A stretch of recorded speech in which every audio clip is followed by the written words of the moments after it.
The Hebrew text in the Bible has hidden formats. By revealing these formats, I will prove the first writer's words were hidden from you. These formats look like poetry as I group them into small paragraphs. Their grouping will become known as a psalm, and together they become psalms. Let me show you our Creator's 12 commandments, listed in Exodus chapter 20, verses 1 through 17. Any father of a family or his wife who did not obey any one of these 12 commandments, our Creator demanded they bring him a sin offering. Thus, our Creator defined the word sin as not obeying any one of these 12 commandments. Next, I want to show you how I changed one word in Exodus 26, verse 26, the word bars to arches, and the words now reveal the style of the roof for our Creator's tent for meeting with Him. Let me show you the translator's words from the preface of the 1611 King James Bible. They gave 4 reasons for themselves or others to edit the Bible's words. The red arrow at the top points to their 3rd reason to edit the text. By the light and feeling we attained unto ourselves. The next red arrow down points to them giving the title, the Divine, to a clerk named Gregory. The next block of words, they point out they were happy that the first emperor of Rome established the year to the course of the sun. Behind this text means Nebuchadnezzar ordered his kingdom to follow our Creator's calendar when he stopped eating grass. Did you notice the letter S in sun is capitalized? This is to give respect to the Egyptian sun god Ra. Have you seen the Egyptian obelisk in the Vatican's front yard? The last arrow points to your reward for studying the Bible. Your reward is to have a fellowship with the saints and participation of a heavenly nature that will never fade away. There is no such thing as nature to a truthful Christian. Our Creator created everything. By their own words, they were not seeking to know our Creator or Jesus. Not everyone has the knowledge to correct every word. I have an old Bible program that has the New American Standard Bible 1977 concordance to help find a better word. Their concordance has the number of times they use that English word in a parenthesis for that Hebrew word. The translators removed his name, YHVH, to put in 2 titles, Lord and God. I replaced those titles using the letters Y and V as his name, for the Hebrew language does not have a J, O, or W. By using these 2 letters, I am closer to the truth than anyone using J, O, or W for his name. So why is there a single letter O in the Hebrew text 1,095 times? No proper English was used? The blue highlighted text is text that I am removing. The red highlighted words are little words that I'm adding. Gray italic words are words that I added. To respect and honor our Creator, all capital letters in purple are our Creator's words. This is Jesus' prophecy, for I am revealing the first writer's words to tell you the true truths about Jesus. As the text is revealed, you can taste the writer's style of wording. Their words will take your belief to trusting our Creator. You will be watching prophecy before your eyes as I edit true truths back into their psalms. Okay, Ezra. This is what I've already done for Ezra, for the chapters that you see labeled in blue here. But it seems to be mainly a 4-verse grouping. Now, what I've got is a sentence with a comma and another sentence with a period, which completes 1 verse. Together, in a set like this, that equals a paragraph. And then this paragraph, or the same format, makes another paragraph, and then you'll see that these 2 create a large paragraph. Now, what I have is a space between them, so when you look at it far away, you can see how these are grouping together and how well the story is actually going together. And this is the first person's writing in their format. Yes, I'm adding text because it needs to be added. That'll be in gray. And I'll go through some of my editing as I go along. What I've got here is just a small piece. I don't know where it goes. In a 2, chapter 3. As you know, most chapters are different sizes. So here, this is still editing after I finished the format and then got offline. And then I come back and I said I needed all these editings a little bit more. I will go over them when I do the final compiling of Ezra. And I hope to do that online. But you can see quite a story here. And this is about the returning of the people. So other than that, I guess I should go to show you 6. You can see the story is getting longer and longer. And 6 was quite long, I believe. And I did finish that. And then you can see like this doesn't really connect. And yet there's another verse here missing. But until I really compile them together, will I really know what I'm doing here as far as putting in missing verses or not. And what I do is just like what I've got over my head here. I try to make the smallest verses that I can, and that's what I'm going to go through and do. Now, I also have a concordance that you've seen that when I click on here, I can start showing you this is, I didn't set that up yet.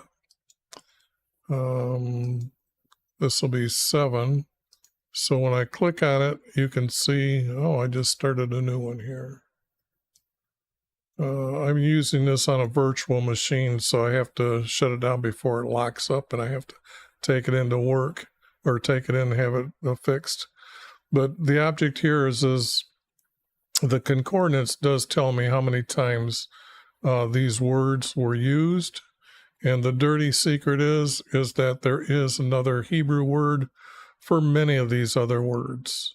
But you can see here the word these is being used 629 times. And that's when I'm kind of searching for a word, when I know that the text is starting to be distorted and not truthful. So what I try to do is take the most common word, and then I try to either use that or another one that's in there. And then if I can't, I just add what I know I should be adding. Now, the text is not in order, so the stories are not going to be in order, and that's a little confusing when I'm doing these. So right now I have doubts about some of these names here. So we know the story is about Ezra. Now, sometimes they have him listed as a scribe, and then sometimes a priest, but he can't really be a priest because there's no house for meeting with our Creator. So it is now being rebuilt, though. And here I can say, now after these things, in the reign of Artaxerxes, the king of Persia.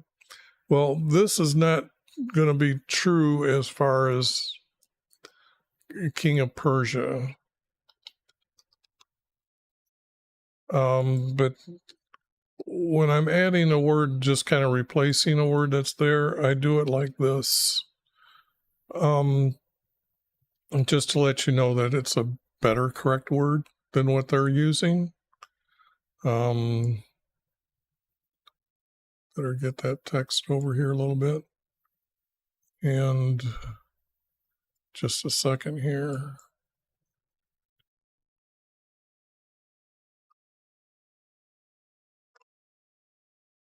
All right, now and I missed it.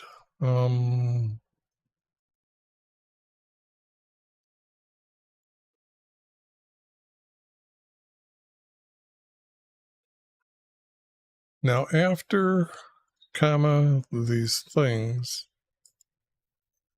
are access Persia. Now I get rid of a lot of this extra stuff because I can actually edit the text and help everybody out by making the names much more smaller. They aren't needed to be said with all this extra. And just like this, Ezra, the son of, well, we know that these are all wrong. It should be son from this guy here. And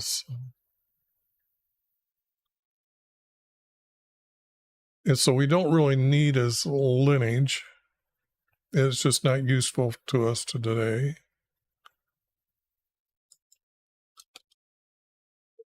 From Aaron, the chief priest. Okay, so what they're saying is he is a Levite. Okay. So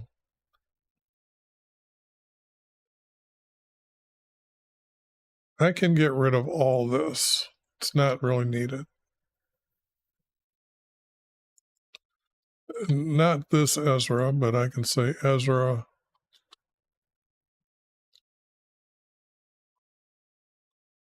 a Levi, and I don't like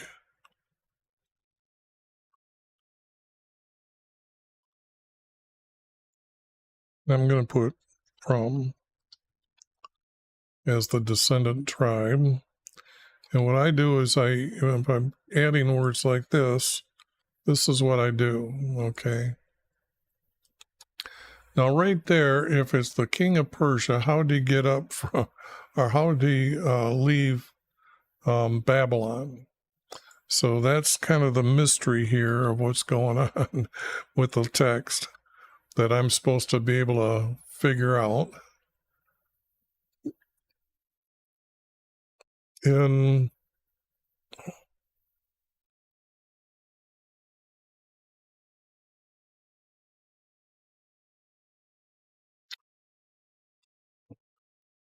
I'm going to have to change these words around. So what I do is I copy the word and then I say yellow.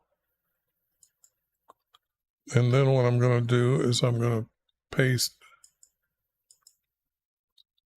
Okay, I guess, oh, there it is. It did turn out. And I'm going to put it in yellow. And if I was to make it first person, I would put a skilled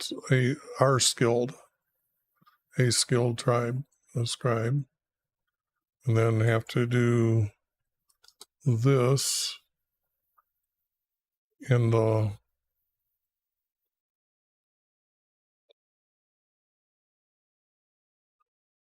now at this time they most likely didn't have scrolls anymore.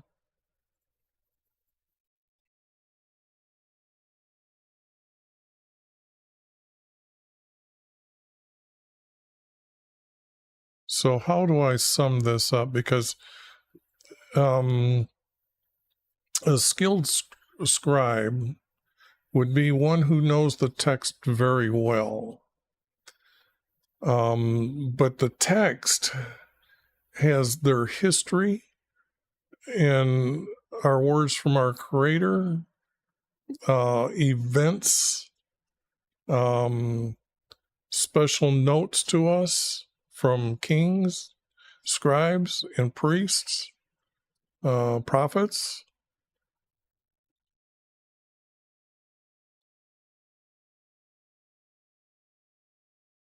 Okay, so how do I sum this up? Because I'm seeing that this text is going to break right about here. Now, if my voice is too loud, I'm sorry about that. I've had to restart a new computer here, so I'm going to adjust it down here a little bit. But but the object here is I would have to say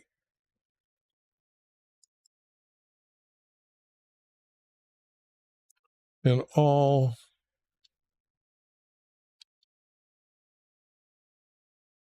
our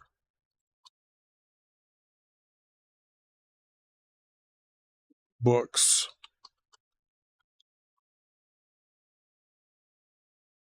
Okay, that I have to say it that way. There's no other way to say that truthfully. And since I'm pretty much adding that in there, in all our books. So I have scribe with a comma here, and I've got a period here. So now you can see that we've got a 4-verse here and a 4-verse here. And hopefully in my skill, I can remember what I wrote here. Now this, I'm still suspect. I'm still thinking that needs to be changed. The king of Persia.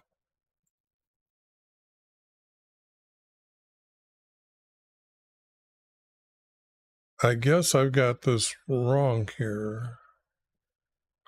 I'd have to say called for,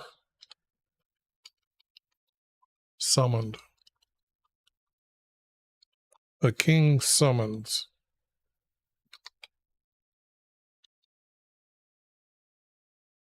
Because the king of Persia summoned Ezra.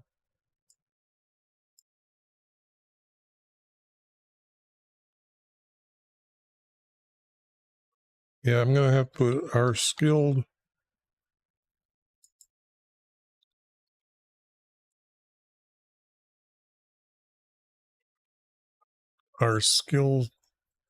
scribe in all our books.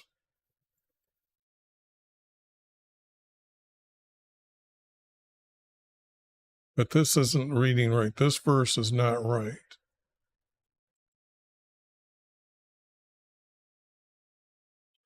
So I'm going to get rid of it now because most likely Ezra is going to have to come from somewhere.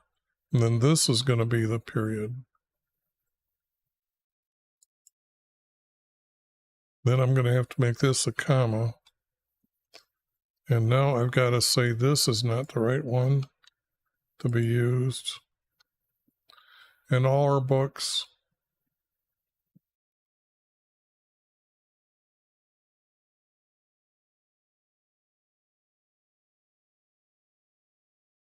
I don't need this word. When the title God is introduced into the text, I went to that program and I looked for the Hebrew word. And when it's the Hebrew word Elohim, I know the better replacement for the title God is the title Creator. If you just take Genesis 1 and everywhere you see the title God and read it as our Creator, you will find our Creator created. Then he created the sun, he created the moon, he created the stars, created earth, created the expanses, created light. So it's better than the title God. In all our books,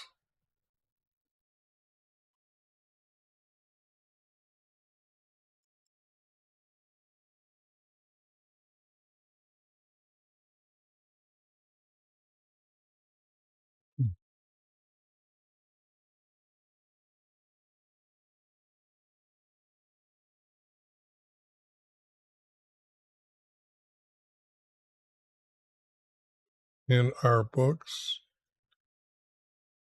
I'm trying to figure, okay, Israel had given the king. Okay, I think that can be left out here.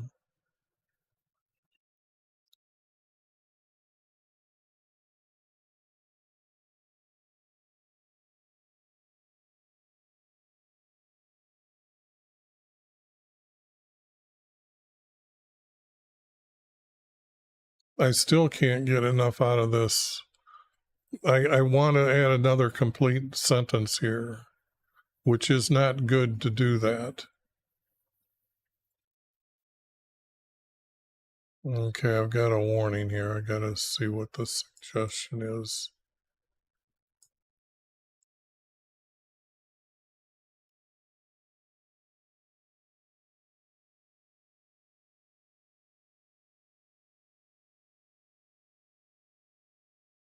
Well, that's funny because my bit rate is higher than what they're asking for. I made sure of that today.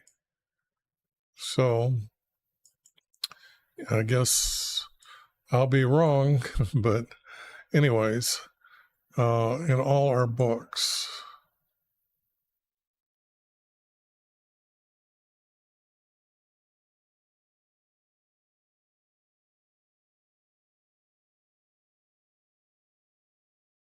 now I guess if I change that to make this,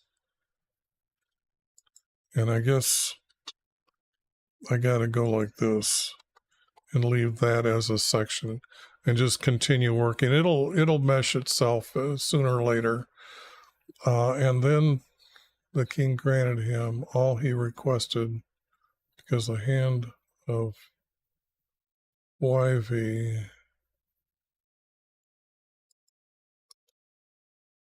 was upon him. Now let's see. This is now just switching subjects.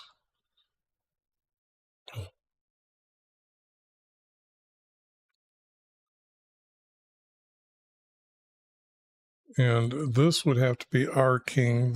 When they're under another king, I still have to call him our king. But what I'm doing here is saying that, well, let me just say I'm adding that completely. I don't capitalize the king at all. Granted him.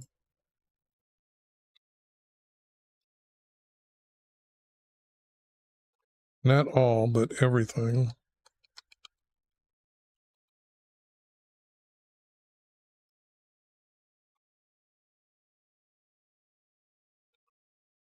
He requested.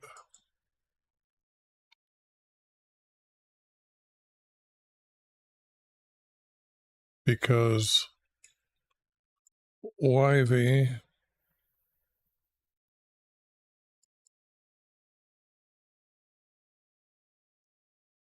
has to be our creator.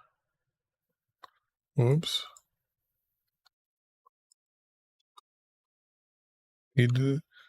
See how it got to one person creator and not everybody's? When you're writing it, it wouldn't be like that. You would be saying our creator.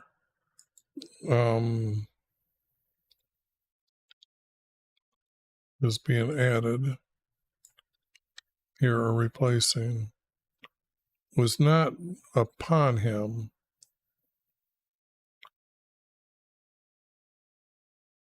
was with him. Let me see about the word here, with him.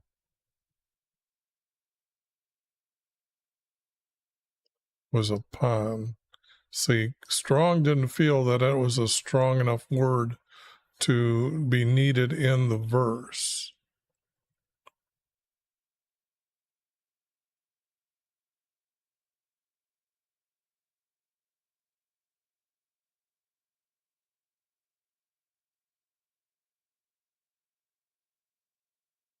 So is it telling me that there's a 3 verse going on here? When it does this, it's almost like,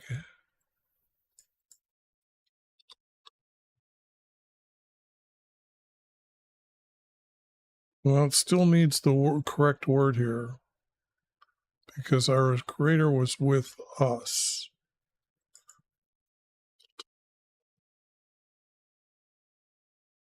Just not him, with us. He was favorable to everyone. So this was added. This is actually important word, more than what Strong felt, but I'm going to say I'm adding it. Yeah, I guess I should say that I'm adding that word. It is so important. And if you notice here, what I'm doing is that you'll,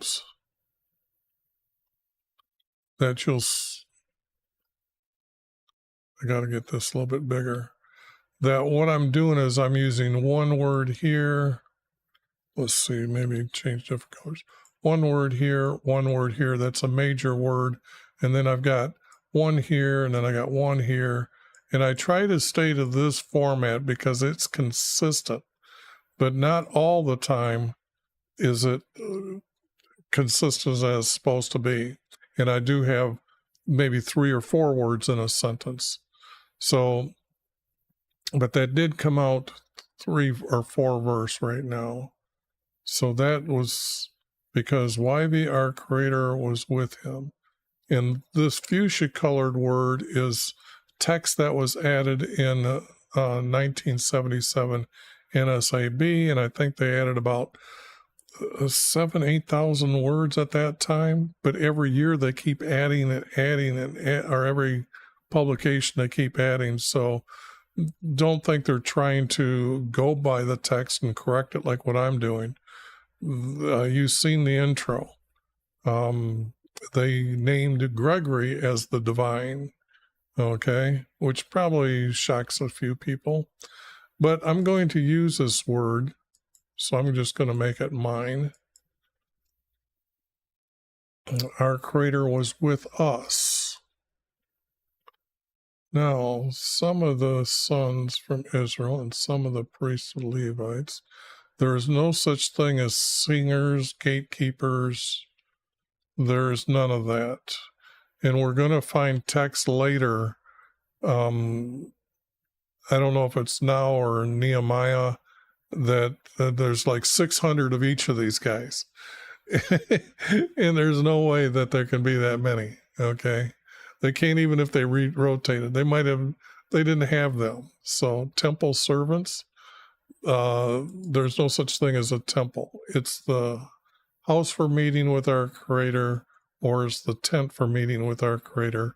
A temple is where they put false gods, just like you're seeing above here in the message, that when our creator named things, you should stay to his definition of words.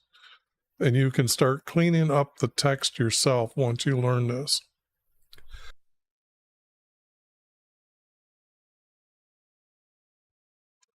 Okay, let me make sure that my mic is still working. Okay.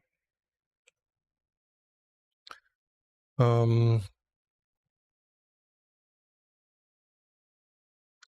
some of our, no, this, you just don't include the sons. You got to have the descendants. And it's not of Israel. It's from Israel. And we're going to use his name correctly. And this is what I'm adding. This is what I'm adding. This is what I'm getting rid of. And I get rid of this.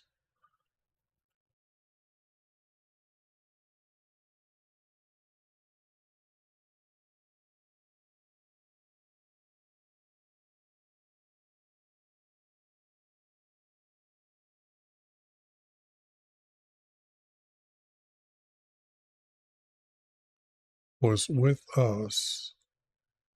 And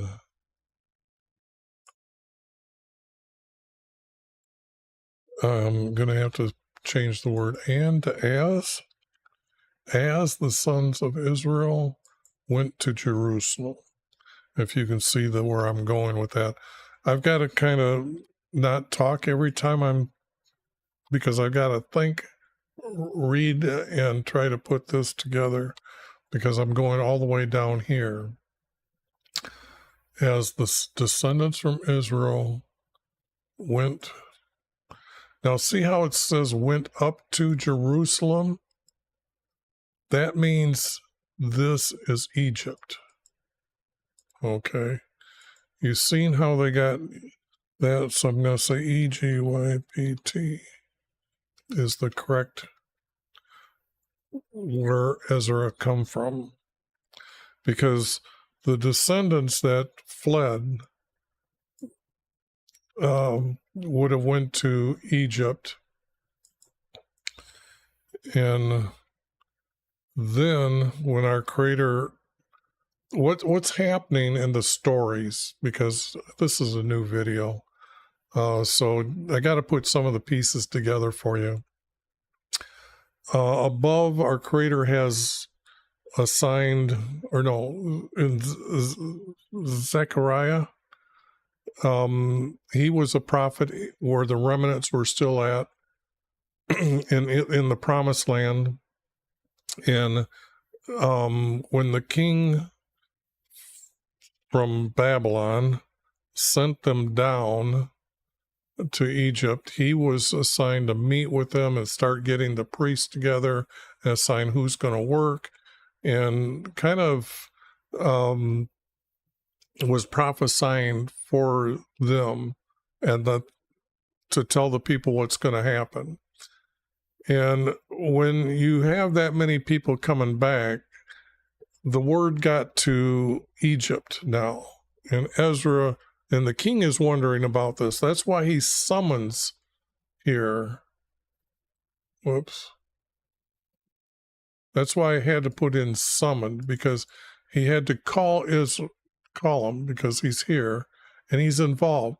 So what he was hearing about is everything going on up there, because it would have been news that the travelers coming in would have started talking about. And example, our Creator made himself known in Babylon. That's kind of like why they were sent back. So they were well aware that this was going on by the news coming down to them. So he had to call Ezra, who would have been one of their leaders, as well as just being a skilled scribe. So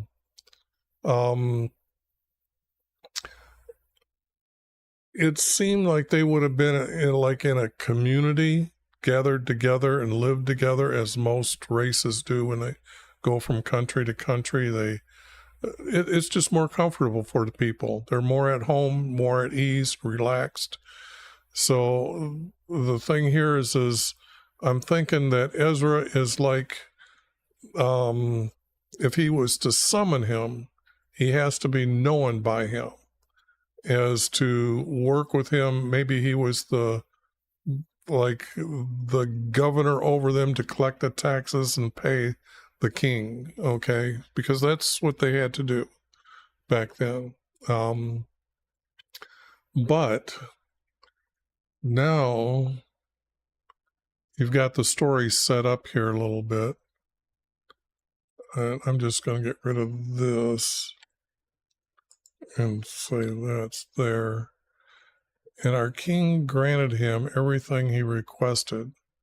So we're missing the text right now of this conversation between the king. But here it was with us as the descendants from Israel went up to Jerusalem, period. In the seventh year,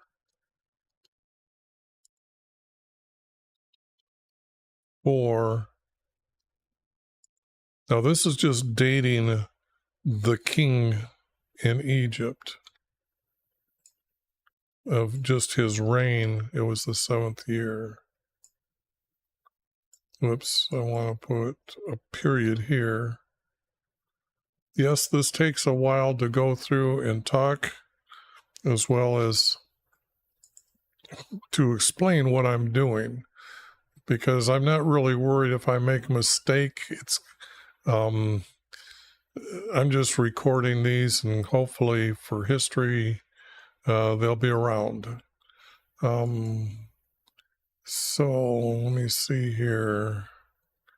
And he came to Jerusalem. Not he, we.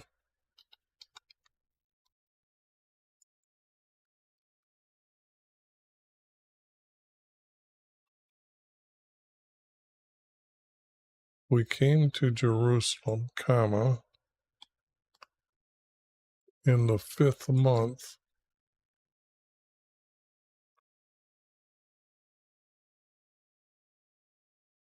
Now this could be their 5th month. They look.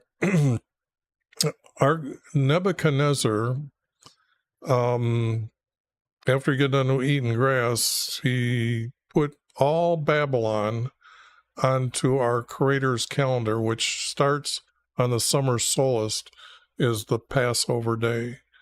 That's the first day of the year. You'll learn that in Exodus. So they would have had their own private calendar in our 5th month. So now that does confuse the situation, though.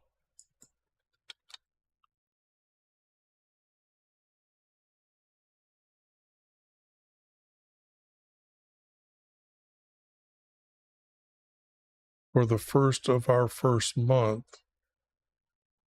he began to go up from Babylon, and on the first of the 5th month, came to Jerusalem. We already know that this takes place. I don't think any of this is really important today, so I'm going to get rid of it. But here,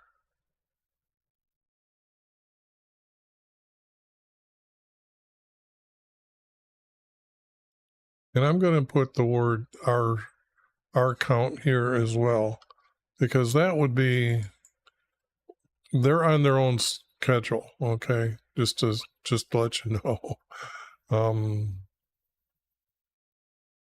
We came to Jerusalem in our 5th month.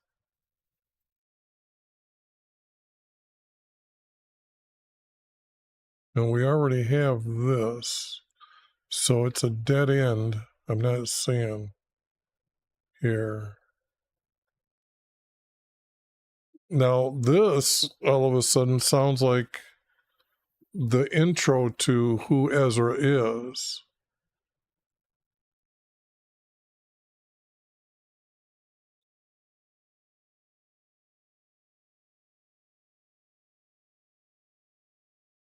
For Ezra was our governor.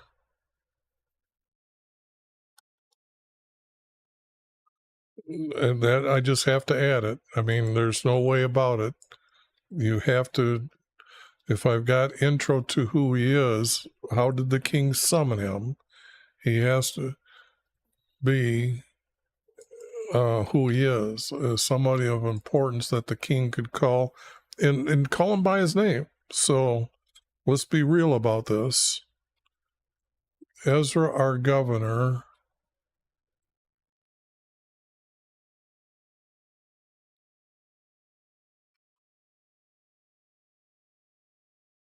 don't need this, studies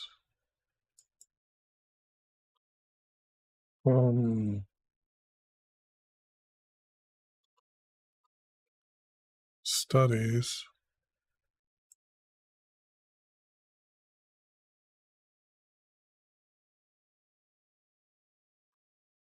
the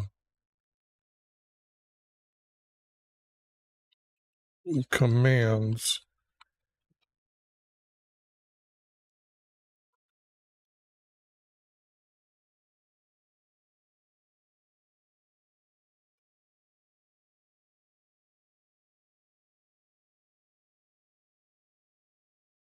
this has to be from Wyvie.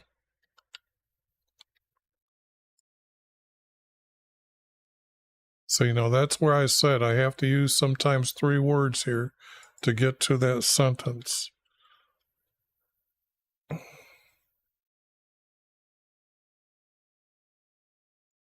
And not practiced, lived them.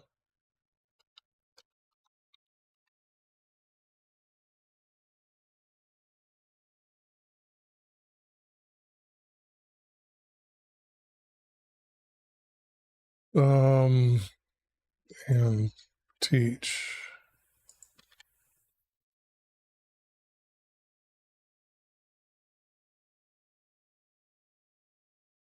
His statutes are very important, but they aren't his ordinance. The agreement between our Creator is the 12 commandments. So they're the second in line. Statutes are the first. Then there's the 12 commandments. You can find them. They're in Exodus 20, verse 1 through 17. You've just been, like I said, you're following people along and not studying the text, if you didn't know that. So if I've got his statutes and commandments, statutes are first, commandments, laws, and then guidances. So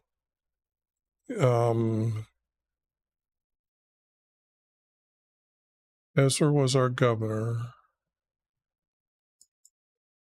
and studied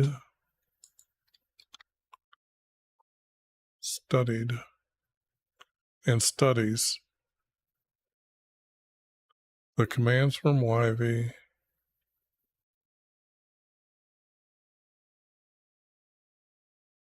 I have to put to live by them.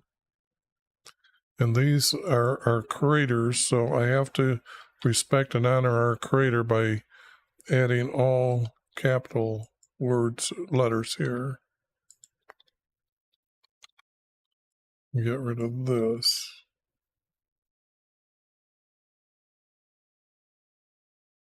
Don't need the word and. To live by them and teach. To live by them and teach them. So I can just grab this word here. Well, I guess that's going to continue. To live by them and teach his statutes and commandments to Israelis. That's who they are. The good people that follow our Creator are known as Israelis.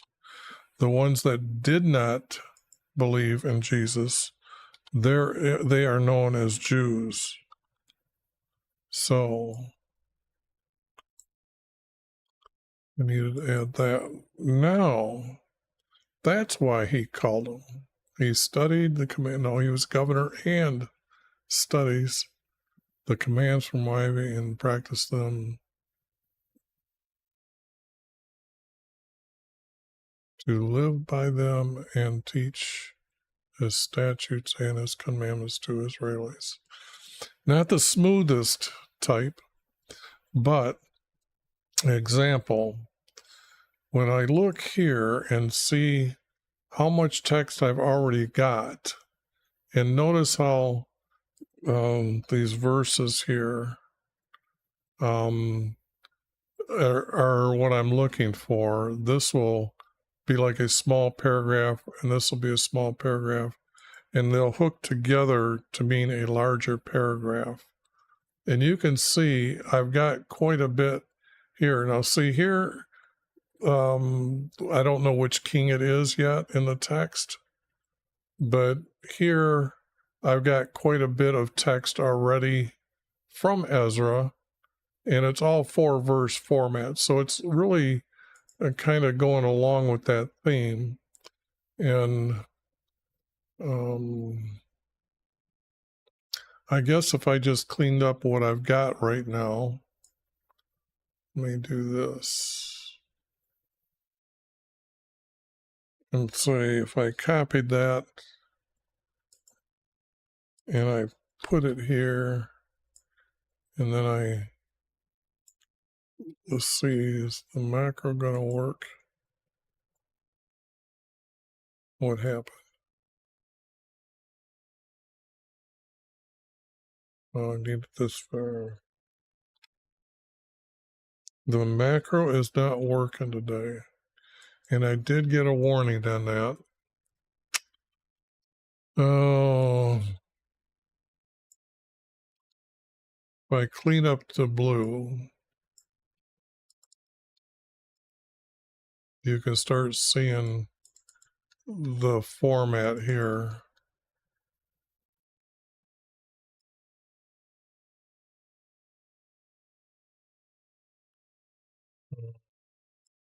Sorry about that. My computer really went haywire on me. I've spent literally all day long trying to get this together to get to stream today, but I guess I got more work to do tomorrow. That's redo my 20 macros.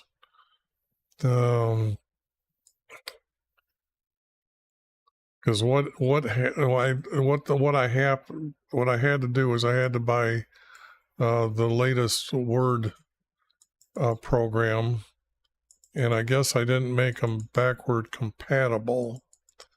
But I'm back here using 2016 Word on this older computer. But you can start seeing that the text is getting cleaned pretty good.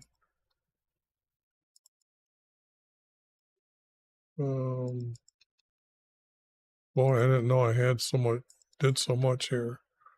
But if I just go up here and put 0, no color. And now you can see a little bit better here what I'm looking at. And I guess I'll bring it into view.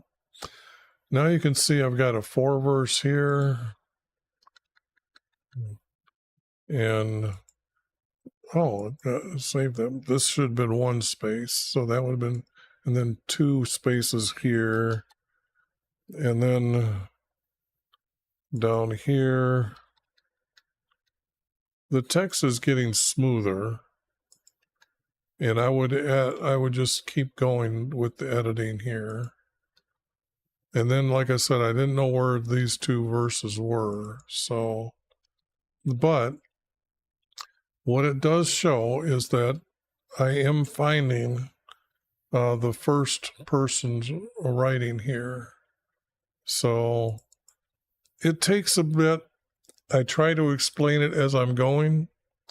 So other than that, I'm going to get back at it. But I'm really mad that the macro's not working. That is just, that's a forever macro too. I got like 6 steps in that, and I've got to refigure out the order of that thing. Ugh. Not good. Took me, I think, 6 tries over 4 days trying to figure out what first, second, third, what does it need? Because I could get it to work, and then I realized I had like a sentence I was missing, so I'd put it in. And it wouldn't work because that was in there. Then I had what was it? Can't remember what else was the other problem, but anyways. But so far I've got a good start for the day. Now this is now another piece going to a different direction in the story. And it has to go back to here where the king granted him everything he requested. Now, because let me tell you, I've been doing this for 30 years, and these pieces will go together, and you'll get a lot better story when I get done with it. But it's going to take another probably 3-4 days before I get done with Ezra. Although, wait a minute, maybe I might get to it before Friday. I see I'm more than halfway through here. That's good. Now, this is the copy of the decree.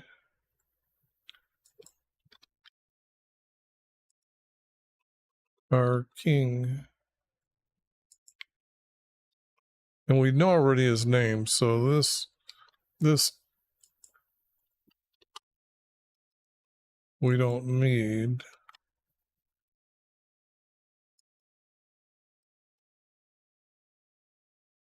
Now this is a copy. Okay, no.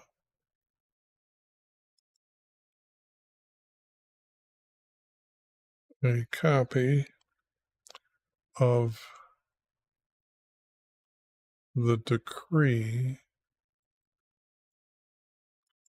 from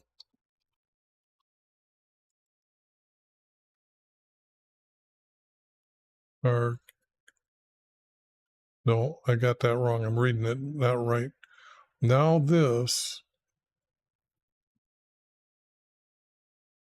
I don't really need to really use that word. This is the copy of the decree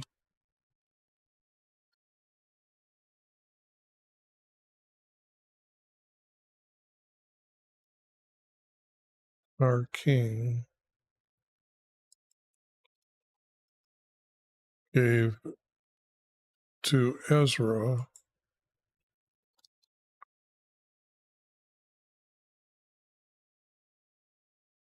He can't be a priest because you can't do that. Not now, not yet.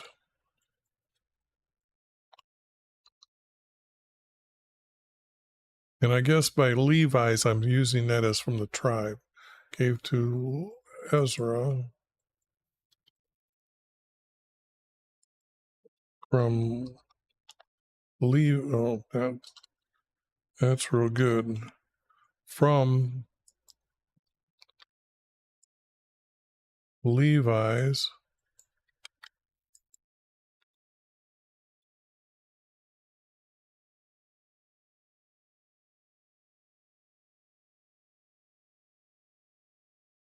and our scribe. And our scribe. So I can use this word, get rid of this word, and I have a 4 verse, just like that. Just hammering them out. Takes a bit, but it can be done. It is repeatable. So now learn the words, the commandments, statutes. Now we already have that, so I don't need that. Don't need to have double text in this.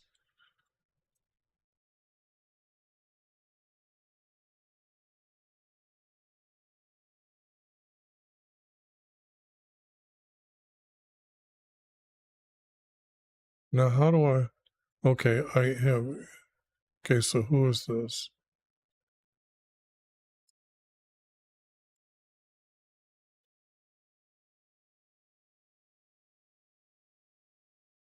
He's not King of Kings.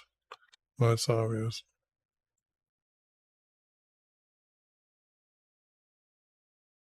He has to be our king. I'm just trying to fill in the blanks here.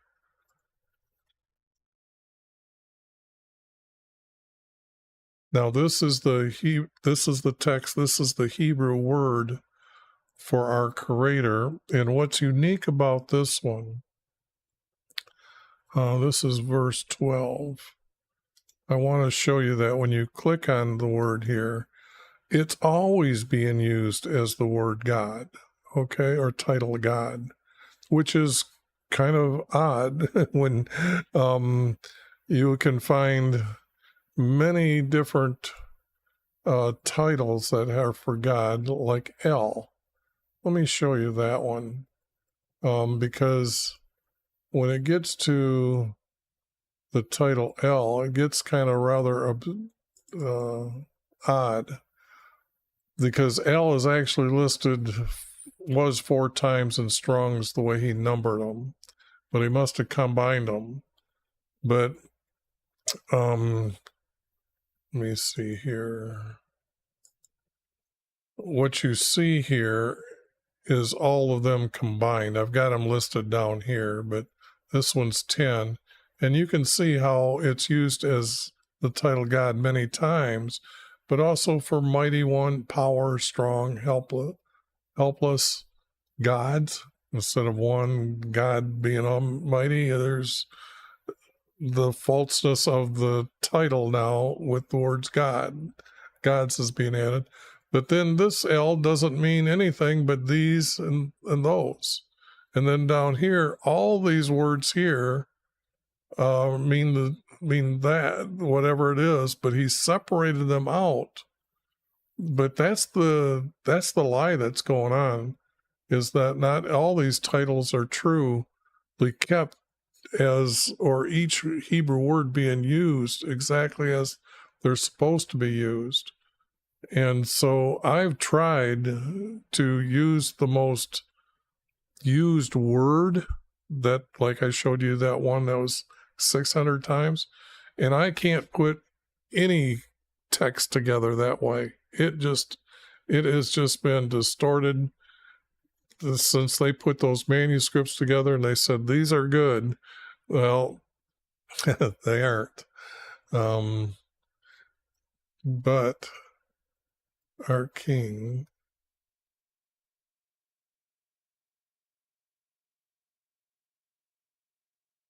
to Ezra, I can put our scribe.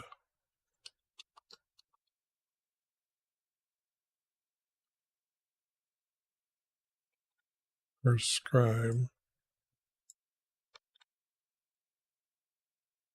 This would be a period, this would be a comma.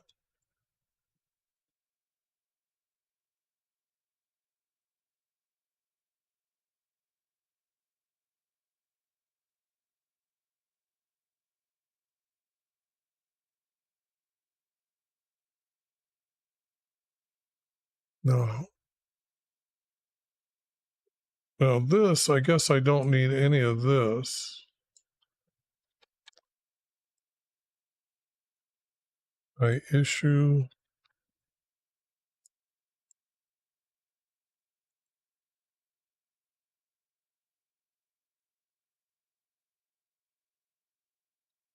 to my decree.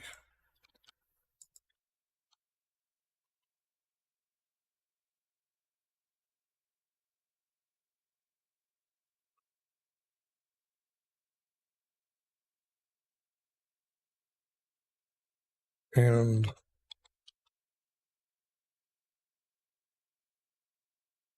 to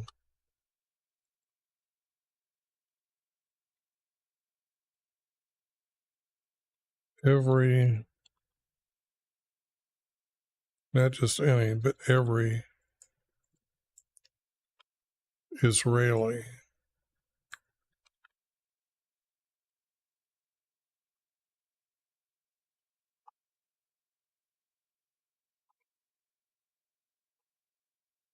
Okay, now that's a good start. Now we got to know who's it's being said to.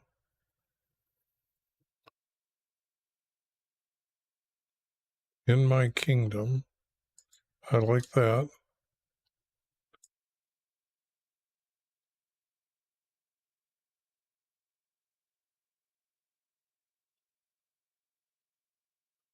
Who are willing. Now here, if this word is good, like Strong thought it was strong enough to put in the text, like right here. Yes, see, he thought that was important. And when you see it like that, then if I go over here to willing, see how he felt that was an important word? It's really nice to see and understand how he was doing it. He might not have been a good guy.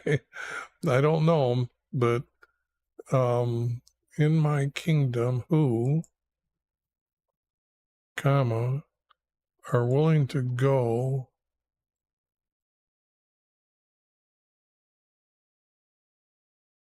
willing not to go, to return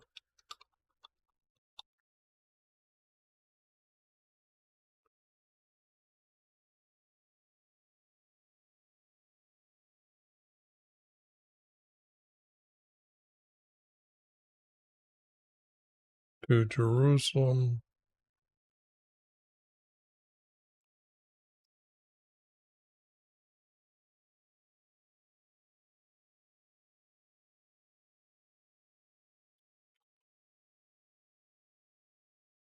I don't like that. Can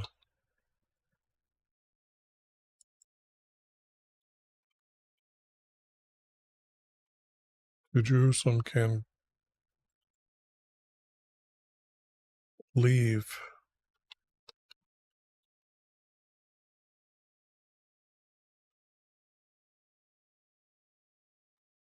with him.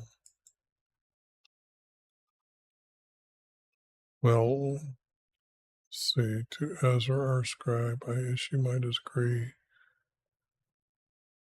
to every Israeli in my kingdom who are willing to return to Jerusalem can leave with Ezra. I got to put his name in here. I can't leave it without it. Or I can't do it without it.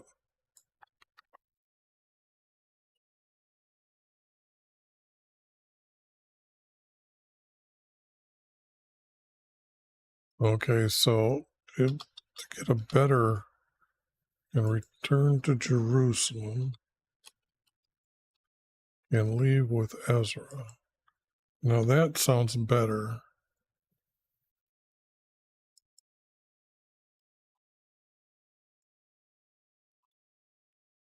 And I think that's even, well, that just means I don't have a 4-verse yet as well, which I thought I was.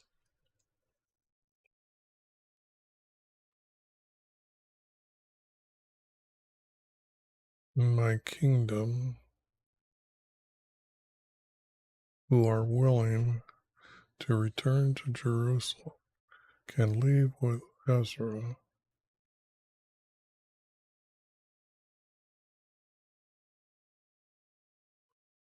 I'm going to have to, I just don't think that the word, may is not there. So this is,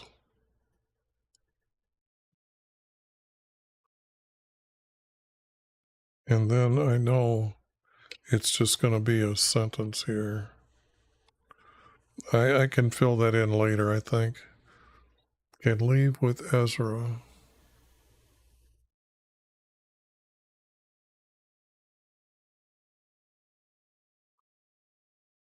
I could say, like, as you leave with Ezra to travel to Jerusalem.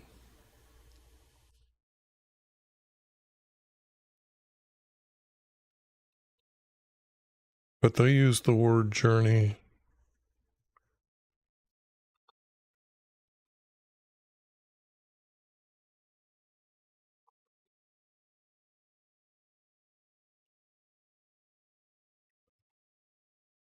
Can leave with Ezra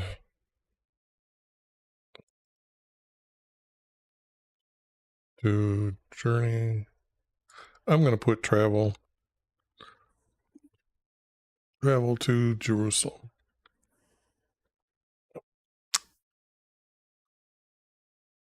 Now, this word, which is rare, that you don't know how many times, because I've done all these books, you don't know how many times that you can hit the word.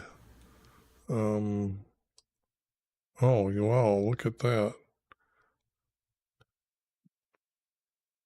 What they've used 3 words. So here it would be 1. This is another word. Whoops, I didn't hit it. There's another word. Thought I was reading the same things. And then this is another word. But they made it 1 word. Now that's,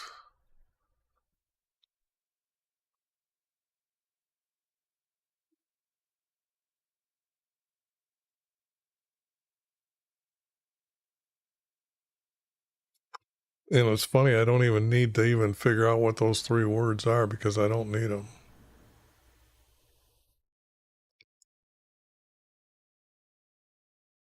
Although if I says because, no.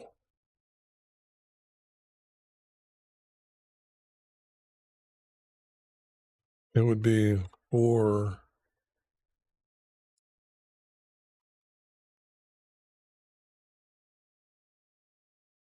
you are sent by your king. And he's actually sent him to another king. So you are sent by your king and his 7 counselors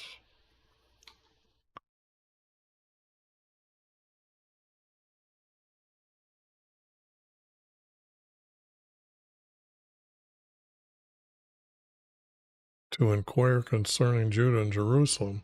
That doesn't make any sense.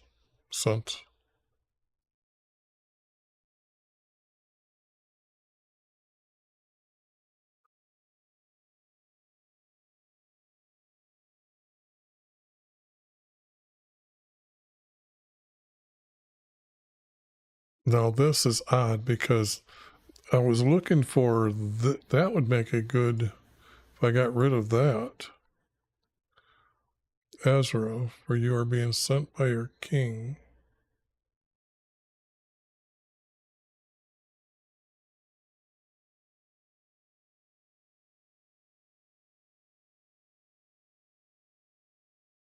But those two are separate. So, well, now I got to backtrack because those two work together. But this here, no. No.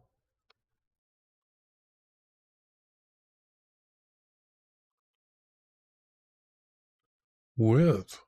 Okay. With.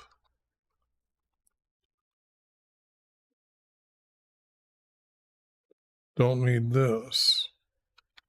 Because if you're being sent, you already know you're going to bring it with you.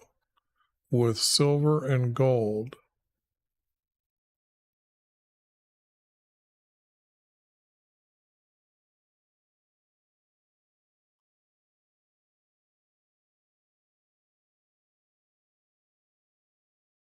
With silver and gold. Now, how am I going to tie this together?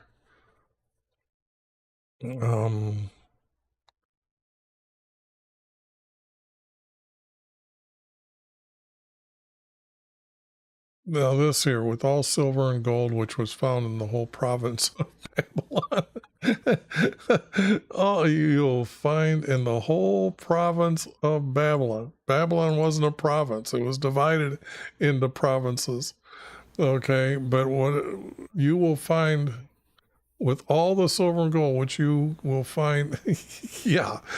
Now that sticks out like it's over salted. Definitely there. So I'm just at awe at how when you read the verses and they're so right there in front of you. There's no such thing as this. Some of this stuff is so stupid. And the priests who offer willingly for the house of their no. The silver and gold were used just to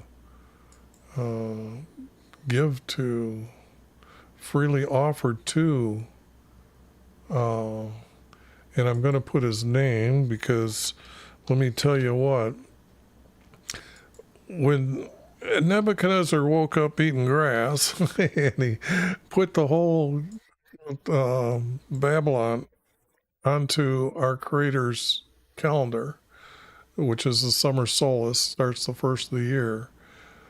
Egypt would have been hearing about all these from the people coming down, why that happened, and why Nebuchadnezzar ended up dying and his son died. There was a handwriting on the wall. Men were walking around in fire.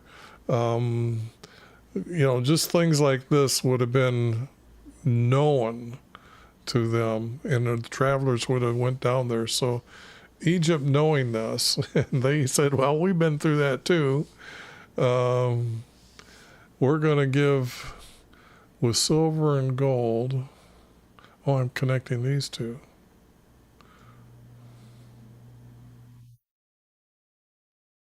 Silver and gold. And we already have these listed up here. King and so with silver and gold.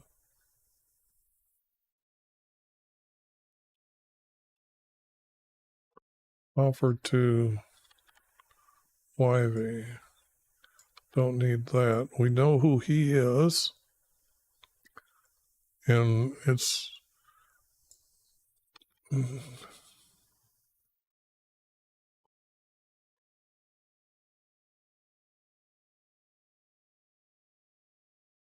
well,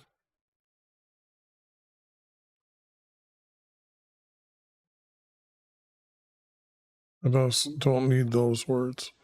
We offer to Wyvie. They all knew at that time there was a creator on earth that was working through people or commanding his tribe, or his nation. He sent him away and he called him back, just like he said he was going to do. So right there, we have now the silver and gold offered to Wyvie. And you got to understand, silver and gold, the gold, you have to remember, inside when they get done building the house for our Creator, the wood on the inside of the meeting room is all gold plated, and the beams that go over for the hip roof. A lot of people don't know that if you actually go a little bit overboard and you study the text like I do, you'll find when you're trying to figure out what these boards make in Exodus 26:26, you need to change this word bars to arches, and you actually have the hip roof that's over the tent for meeting with our Creator. But I've had to add these in later as to join them. There are the boards missing. I've counted every board in the whole thing. So in the description below on the website, you can go there and read our Creator's everlasting promises, and you will actually read all those boards, and you can number them, all the bolts together as well. But they need to be gold plated. So I know the king that's sending them down is using from his treasury to rebuild the place, whatever's needed. So, because the wood had to be bought, the people that are working had to be paid. So, oh yeah, here. And here, no, this is not true. See, they're thinking they buy bulls, rams, and lambs for their grain offerings. There's no such thing as a grain offering. When you find the hidden formats, they don't exist.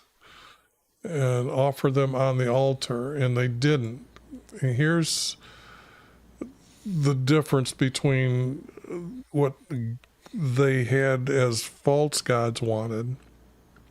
They would take the animal onto the altar and kill it, and then they would clean it, and then they would roast it and eat it.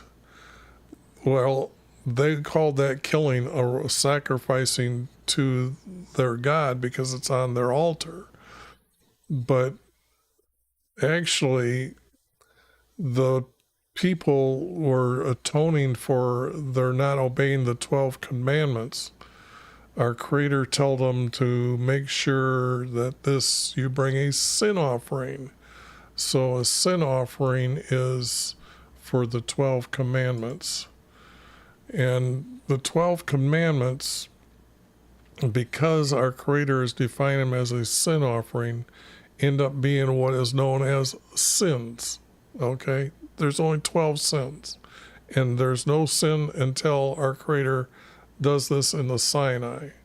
So the thing here is they would bring either a ram or a goat to their priest, and then he would that male would put his hand on the head and then tell them which one he didn't obey the commandments. And then the priest would say, okay, and then they would kill the animal, sacrifice the animal. Then they would remove the hide and then the muscles only. Muscles were to show that the action of the sin. So then they were put on a plate, then they were taken into the courtyard, and on the altar they had stands with hooks to place the chopped up meat to burn it quickly. So it wasn't like great big slabs of meat. It would have been enough to maybe even in strips or whatever to burn it fast. But the object is they'd put wood underneath. They had a fire pan. They'd go over and grab the fire, put it on there, and the male standing on the outside would see the smoke going up. They'd call it a burnt offering then, but it's not a burnt offering. It's a sin offering. So now you know the difference between what a sacrifice is and an offering is. Okay? And then the high priest, or the priest, the tribes priest, would go into the meeting room and meet with our Creator, bow with reverence before the mercy seat, and then speak to our Creator, who is presenting himself as a light above the mercy seat. So it has to be that this, they weren't offering on the altar. See, that's just wrong. So this money is not for that. This money can't be for that.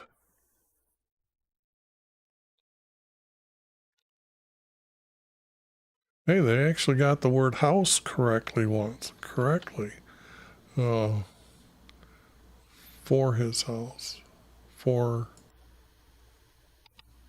Because they heard that the king from Egypt had sent them down with money to rebuild the house and Jerusalem.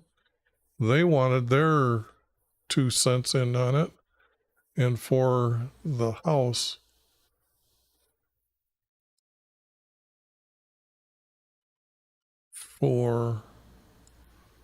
and we all know his name. We don't need to make his name a title.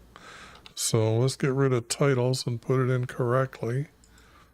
YV. And let me see here. Okay. Forgot to check the chat rooms here. I get carried away and I forget to do that, but I'm not really established yet, but someday. And then this is not needed for YV. With this money,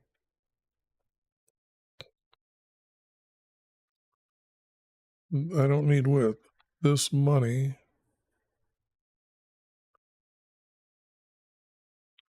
I got to use the word is here, got to borrow it, because if I don't, I have a hard time putting it in a lot. So there's this. And they know he's going to Jerusalem, so we don't need that. And whatever seems good,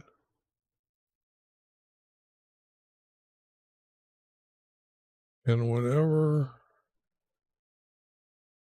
let me check this seems, I don't know if I really think there could be a better word.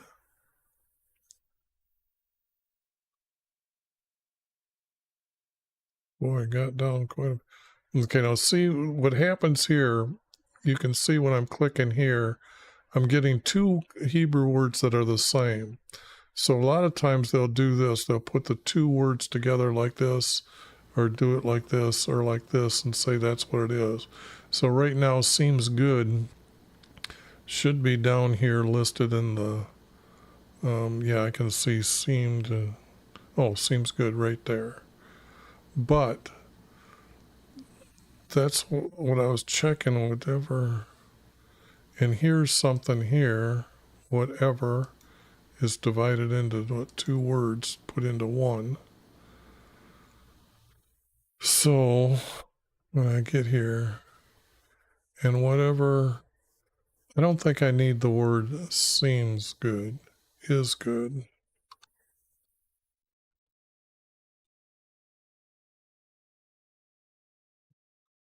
Is good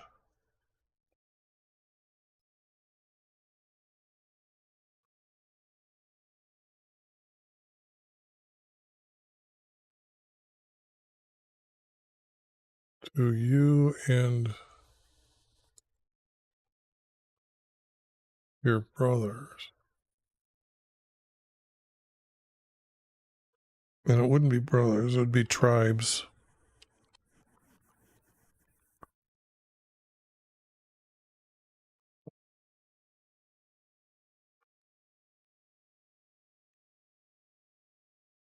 And whatever is good to you and your tribes to do.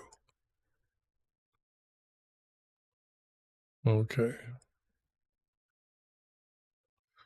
Now I'm thinking that's good for a 4 verse. And what I'm looking for is 4 verses like this, that they make a small paragraph, then another small paragraph, but these two paragraphs go together. Then I've got a space and then two more to go together. That's the hidden formats that I'm looking for.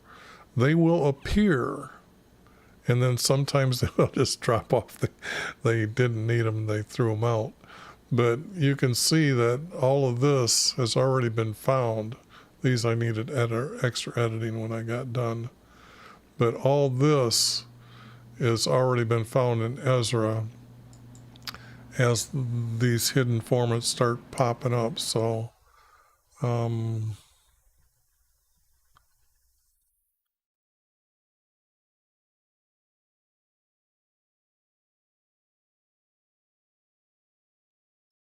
this is not needed because our Creator's not going to tell them the will of your God. That's just according to the will of your God. And the only will that I know of is the gold plating they put around the rafters and on the inside walls that were actually made out of cedar. So it was kind of stinky in there if you've ever smelled cedar wood. They usually use that for chests to keep the moths away. It stinks so bad. So these utensils, they were already sent by by the king that they coming from Babylon that Nebuchadnezzar took. So this is not true.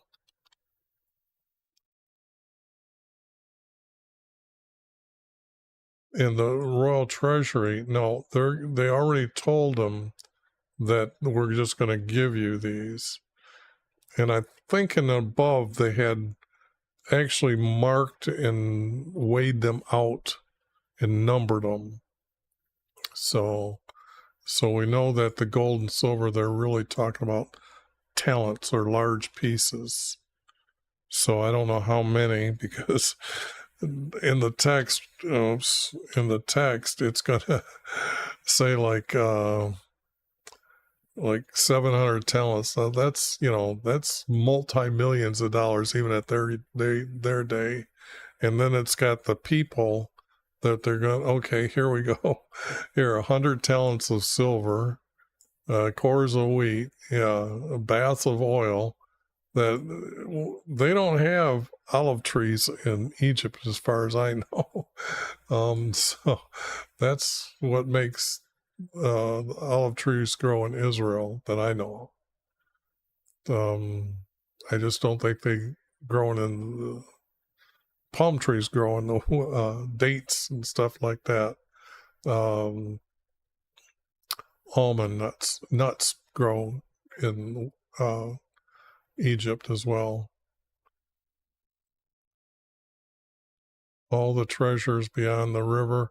That is already, believe it or not, is already said by the king from Babylon, for the simple fact that when they did get there, and I've already done this text, that the enemy come from the east side of the Jordan River and came over and stopped them, and then they wrote a letter to the king, and then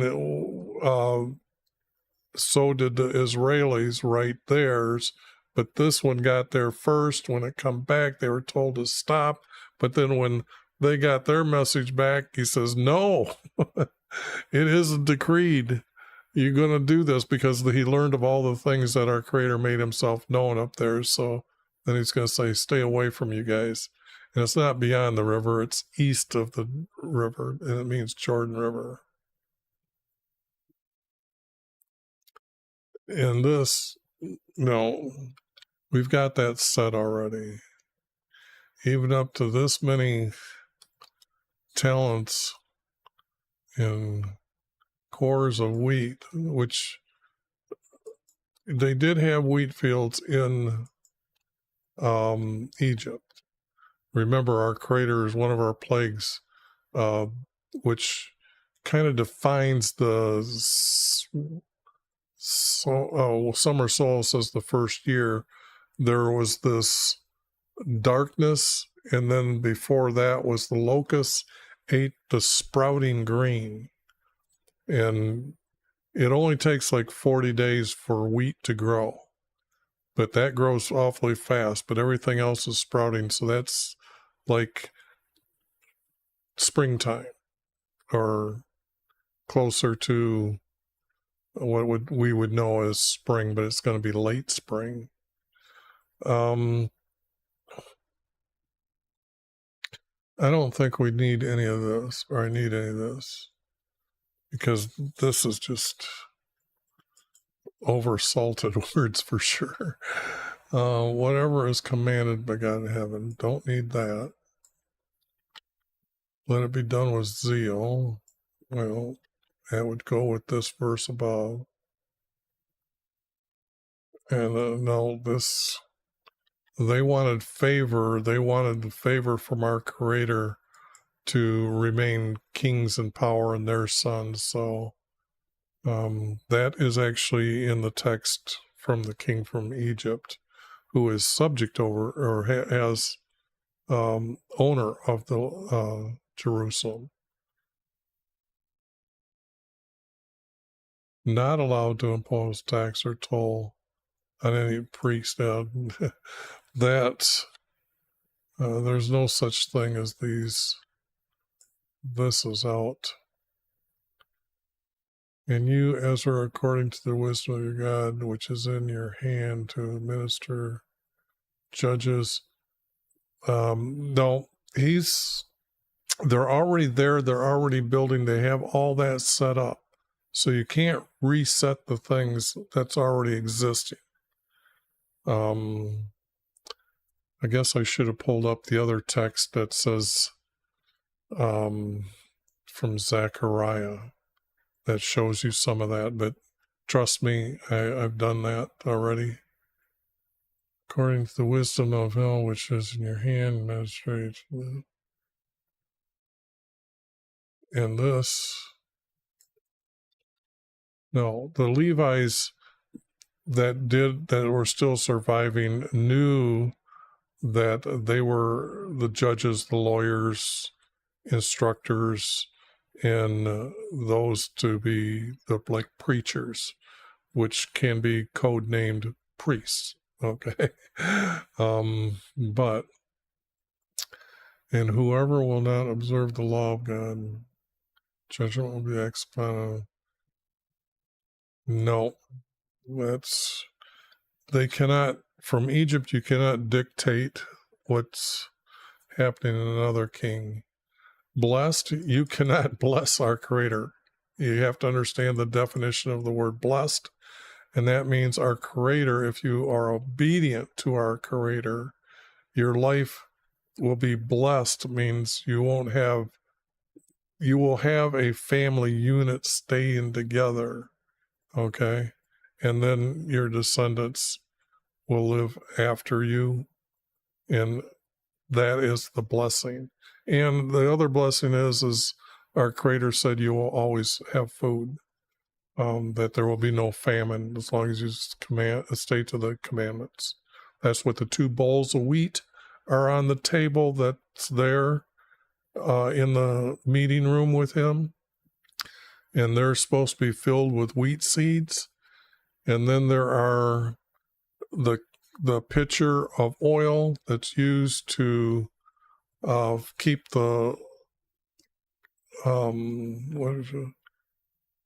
They made flower shaped cups that they'd put the oil in, that when they light it, they'd stay lit all day.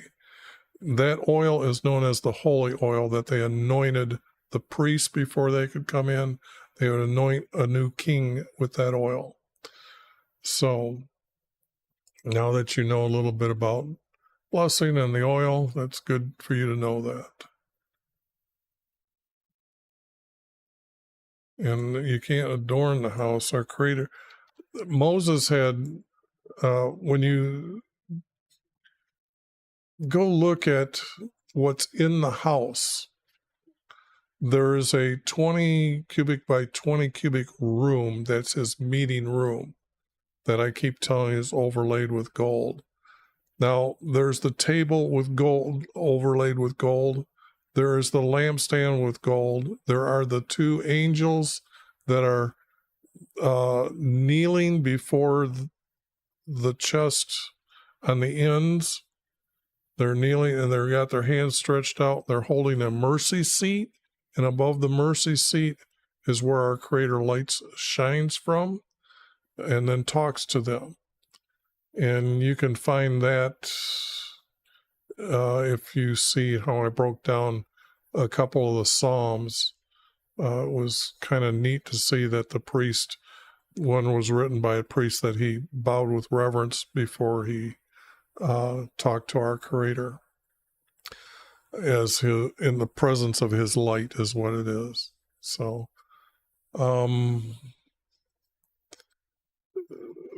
there's the other part is 20 by 40 cubics, and cubic is 18 inches, and it is the inside dimension. If you keep to this 40 by 60, you can use a 1 cubic by 1 cubic by 1 cubic block, a 1 cubic by 1 cubic by 2 cubic, 1 by 1 by 3, and it will lay out correctly as long as you know that it's 18 inches. I used 12, it didn't work. 18 inches come out perfect. So the thing here is now you can actually construct the blocks of granite, and then you can figure out the size of the doors as well. But inside this other area, they had their horns, they had the poles that they carried the holy items for in his house and outside in the courtyard.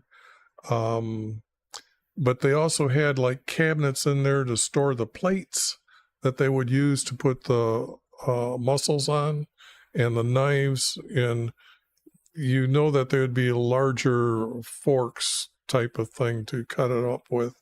So that was all kept in the other area, and the priests would have hung up their robes in there and also put them on in the morning and take them off at night.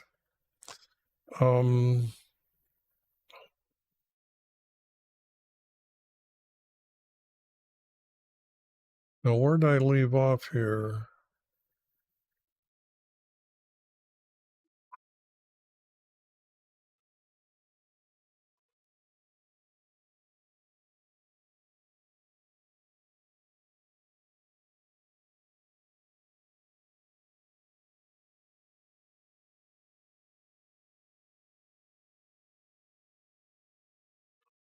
But we know that he's doing it with already favor of that. That's already when they're sending them back and giving them the gold. We already know that they're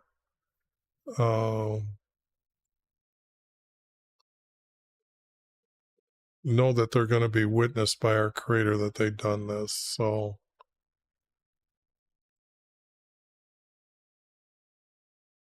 okay. This is a separate section. It's not what I thought it was going to be. I thought it was still going to be about the letter. This now is going to go back to the story of Ezra that I started with, that he gives favor to. Whoops, let me see here. I might have that cleaned up. Yeah. Because at the beginning, he summoned Ezra, and then he granted him everything he requested, which we don't know what he requested. And then they were going to, that they arrived in Jerusalem on the 5th month. But somewhere in here, we got to figure out where this missing text is, what he requested. And it seems like that's what's showing up right now.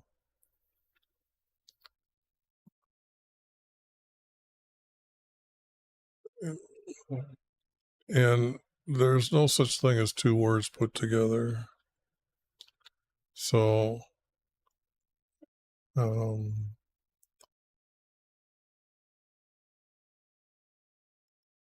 it has to be YV.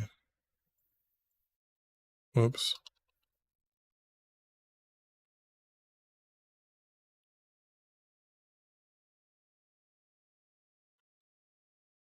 YV has extended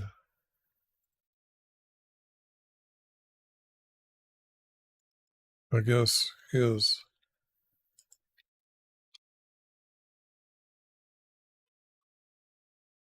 kindness.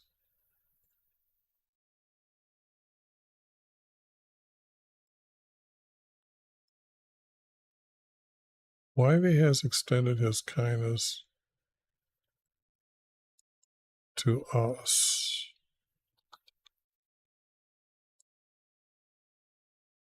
Before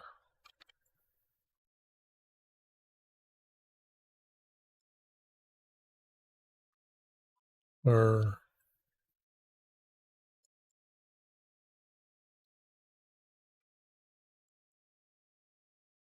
king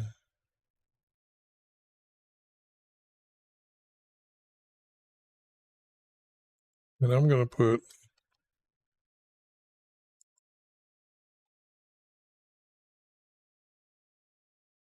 before our king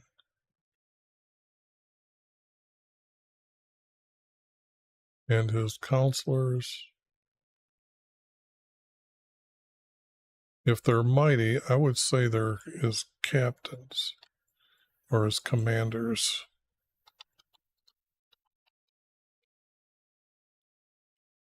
His commanders is a better word than princes.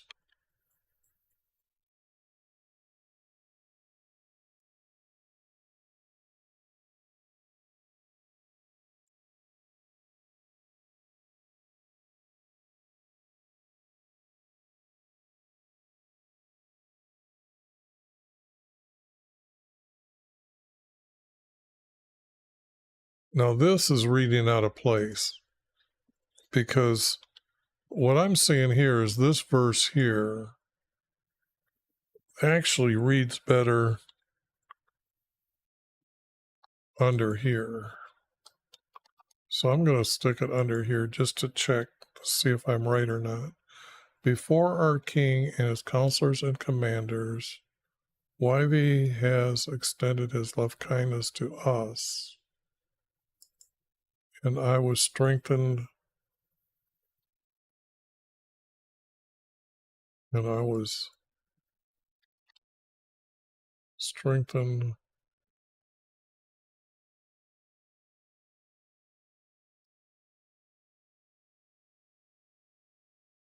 accordingly. Accordingly bugs me. There's got to be a better word than this. So where is it at? Verse 28. Accordingly. They didn't even put it in. So the word accordingly is not in the text, but the word strengthen is. YV extended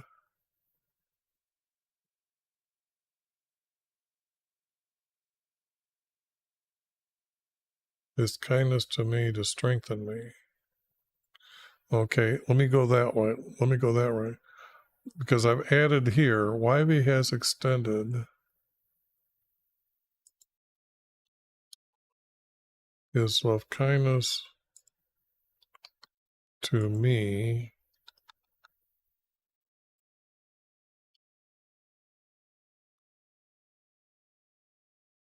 and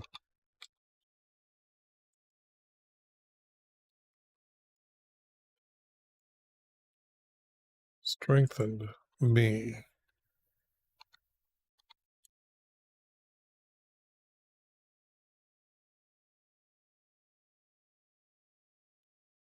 Now this word I can get rid of.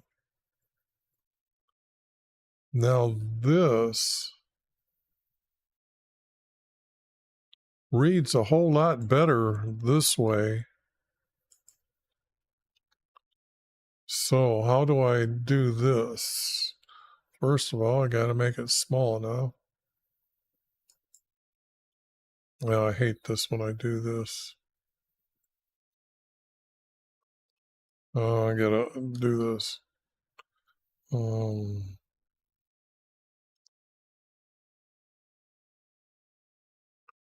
See, some macros are working. Move above verse down. Let me get rid of this here.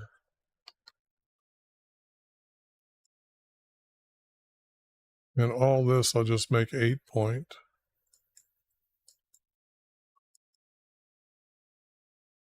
And this just moved above verse here. It's messy, but I need to note it that way.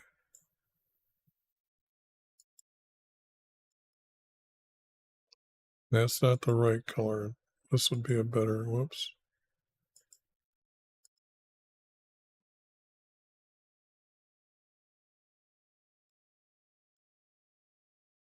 And that should draw the eye to what I'm trying to do here. Okay. Now I'll zoom back in. How's it look on screen? Okay. Now, if I've got this,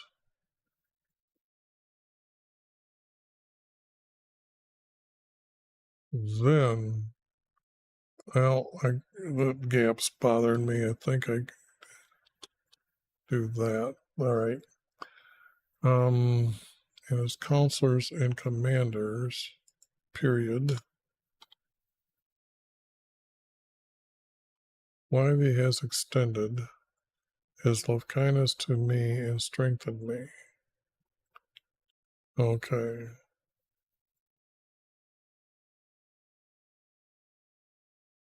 This has just been said. So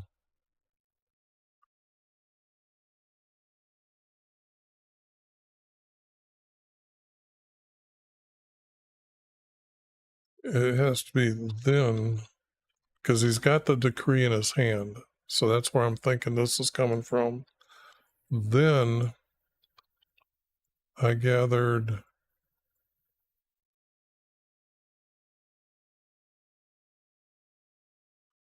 not leading men, gathered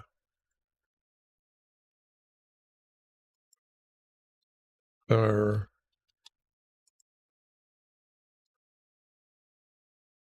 Now, I'm going to say men down here from Israel. Then I gathered our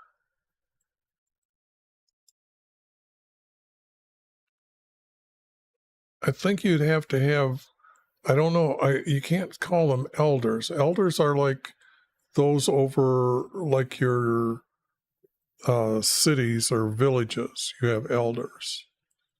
To go a little bit higher up, you've got to have tribe leaders. So I'm going to get rid of the ing and add the word leaders. Sometimes they're referred to as chiefs, and I'll figure that out later. Then I gathered our leaders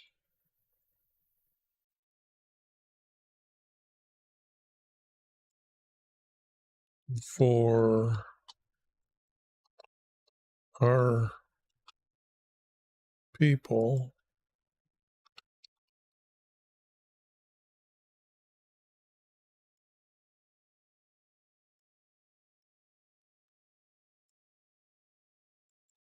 for our people to go. I don't need the word up with me. Now, this definitely says that there's two more verses missing. Okay. There's one and there's the other one. So there is 7. Now that is only what? An hour, 40 minutes, 42 minutes. No drop frames. No more audio. I can actually stream finally. Man. YouTube. I'm sorry, I'm going to stream it at 780 or 720p too. I usually try to do the 1080p because that's what I thought my equipment was doing. But it was doing it for a couple months. Now YouTube did something and it's taken me a long time to figure out that I have to downsize to get to what I need here. Now, I don't think the macro's going to work. It hasn't been working. Maybe it will now. I don't know. I was shocked to see some of them were. And otherwise than that, there's a lot of editing here that I got to do but I'd really like to show how beautiful the text ends up.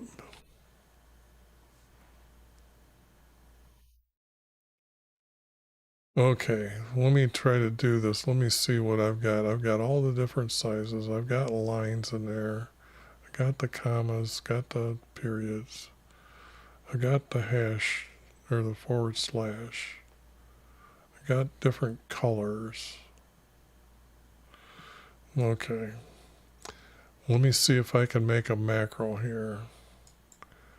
Macros. Got to view them first.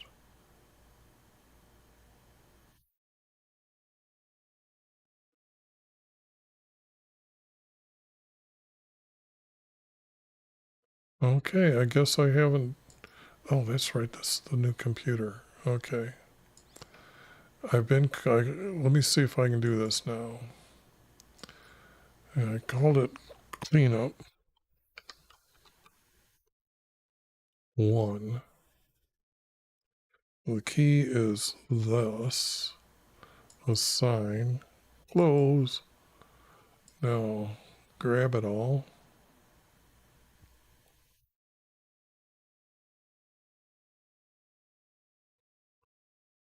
Now let me see. How do I do this? Go to home. Oh, no. I don't want that. I want to bring up this first. I gotta search down.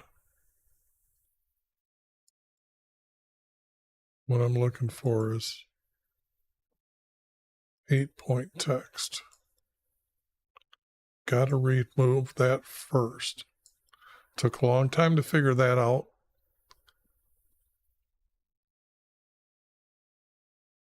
And I gotta remove all of it.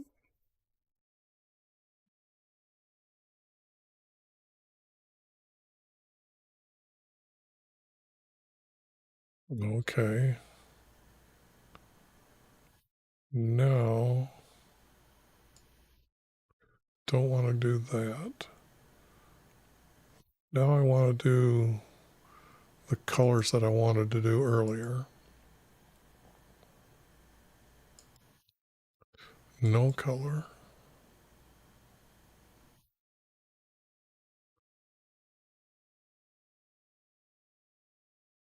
Oh, I had to divide it into 1 and 2. That's what I did. Okay, so that was the first step.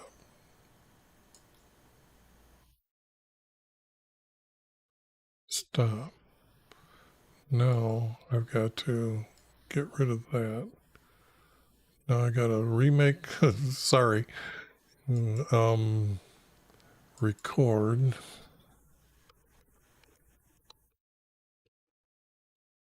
Up to, this was this. Sign, close. See how it didn't get rid of all that?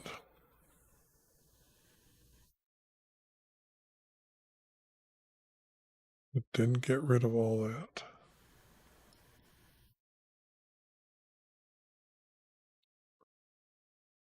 So I can't do that here. I can only do it, hopefully I can do it here.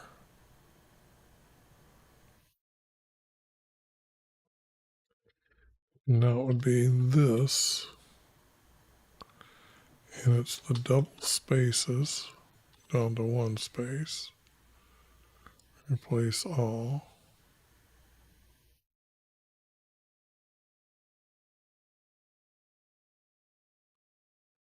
Then it is special.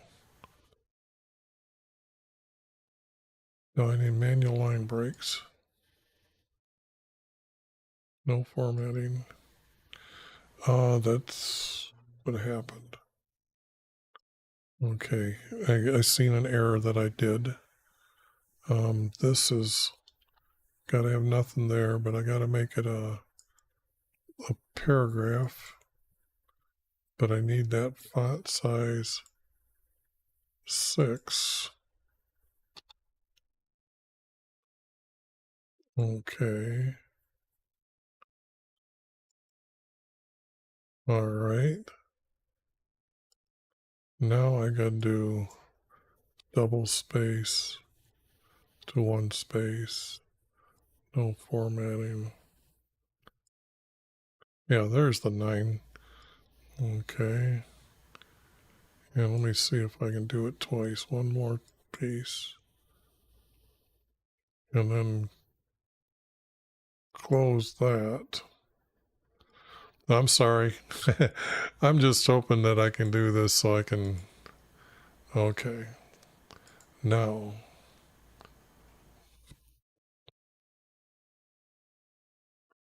I don't know what happened. Because if it's not going to work, it's because of them damn lines.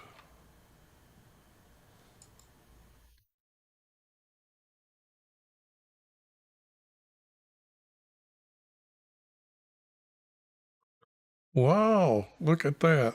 Hey, it actually works. Okay, so this is what I got cleaned up.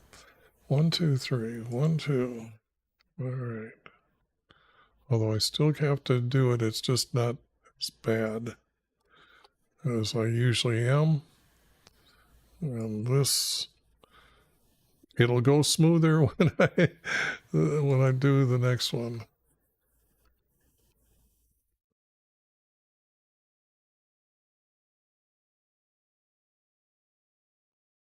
And then this, oops, over here.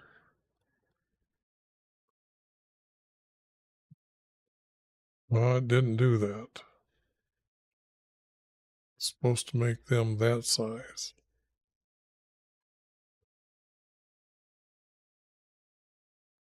There they are, though. They're there somewhere. So I don't know how it got by. Now it should be 2 spaces, 1 space.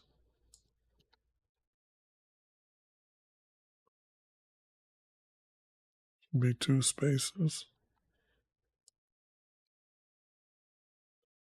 And look at that.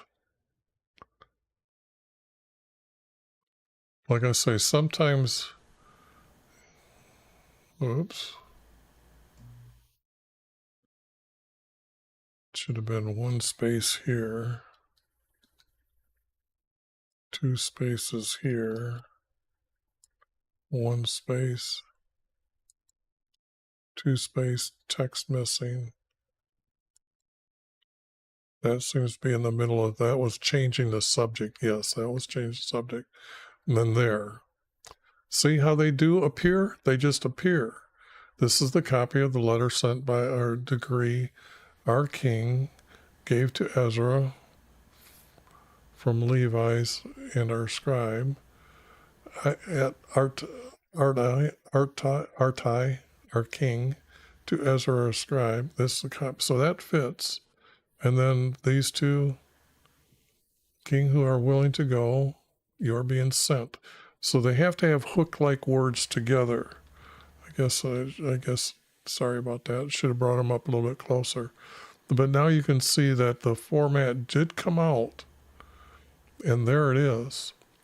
And it groups together. And then you can see that I've got nothing here that I'm going to have to add a 4-verse group. But this, I'm going to copy this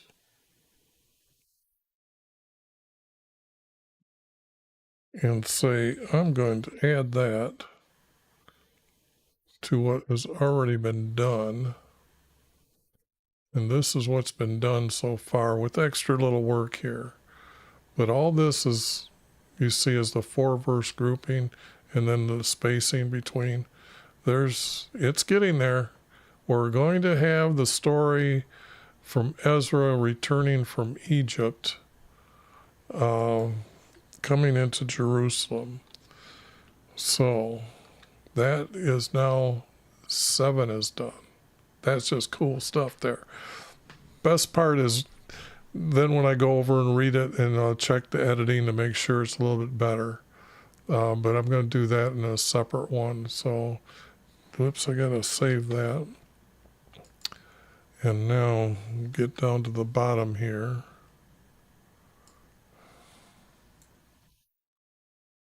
And start 8. Oh, this is, yeah, when it gets into the genealogy, they're not important today. So,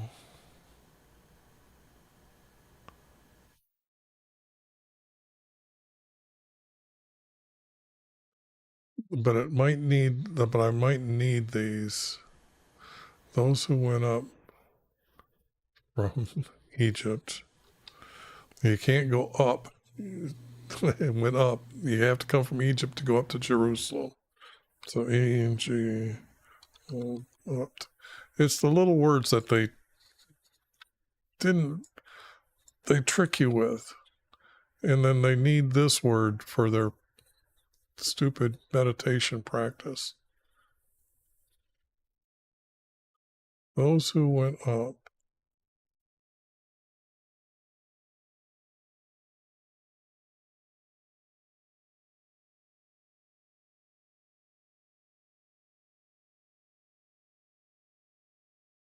And I guess I don't, because I don't need this. I don't need this. Those who went up with me.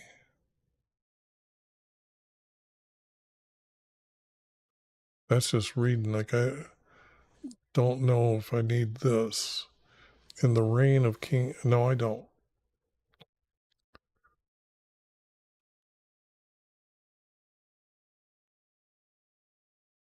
Now this guy was Phineas was Ezra's one of his two sons that were corrupt, that didn't believe in our Creator.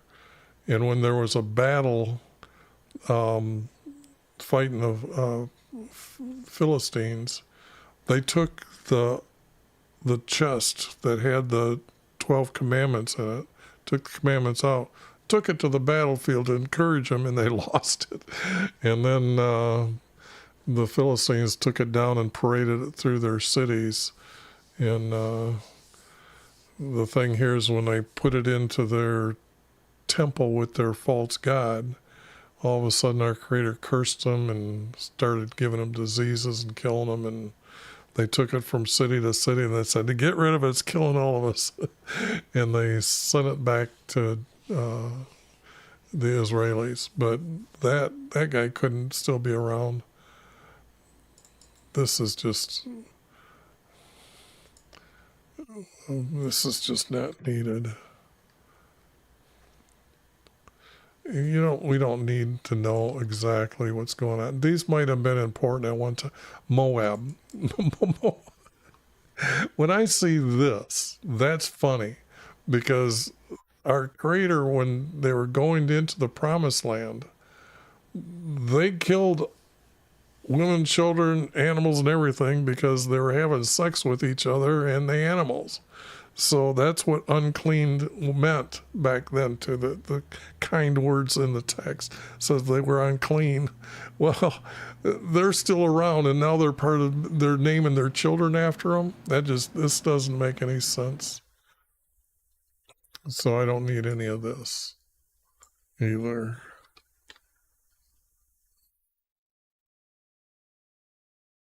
Don't need any of this. Okay, now this I'm going to need. Okay.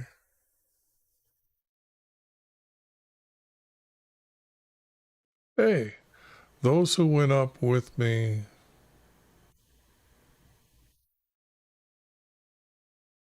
assembled by the river. Now that is that is some distance between the text. So I don't need this word here. And that's going to be a comma because I'm going to need it. But this I don't need. And I've seen this happen so many times that I could find another two words and then skip just as bad and find another sentence just as bad and then another sentence, and those four sentences go together and fit right in with the rest of the text. It's just amazing how they had to start with text, and over the years, hundreds of years, they corrupted. Now this at the river. Now this means by the Nile River, okay? Just to let you know. Now this has to be by the rivers. Because in Egypt at the very top, if you look, I think there's only 5 rivers now, but I think at one time there was 7. So they met by I would say East River, because I don't know the name of the river, that runs to this city, or runs from that city, or runs through that city. I would say runs by that city.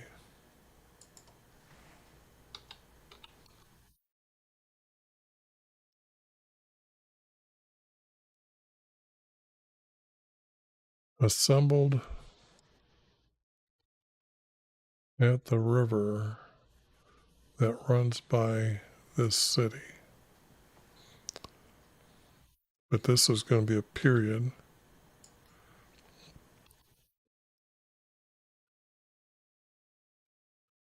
And camped.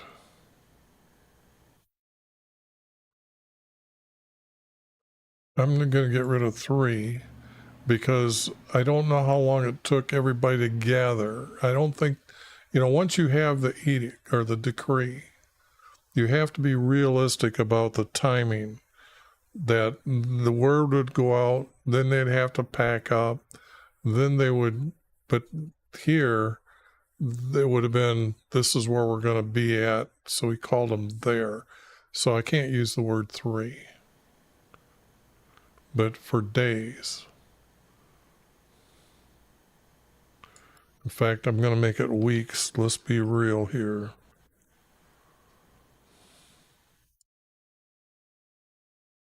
For weeks.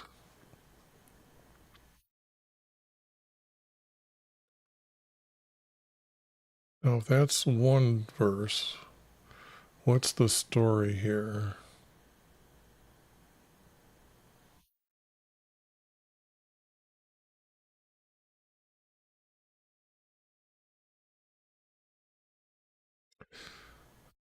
What I observed.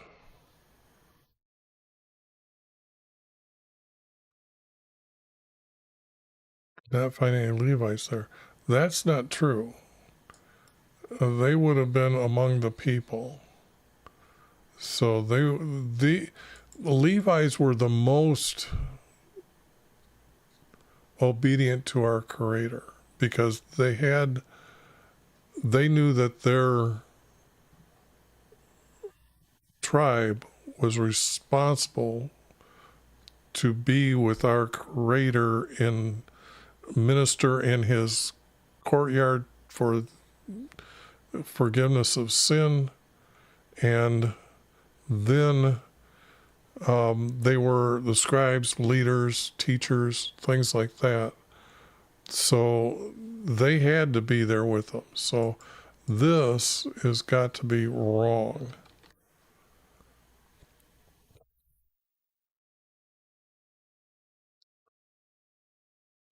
What I observed or watched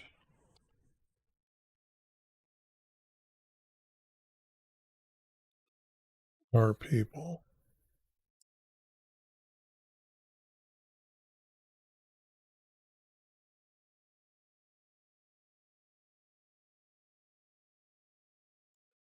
This has to be a comment in this.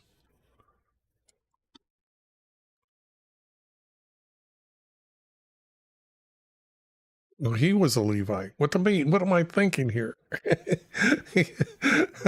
Oh man, did I skip by that one? But the thing here is it was he is a scribe, so he is a Levi, and he's a teacher. So okay, forgot that part of the story. Okay.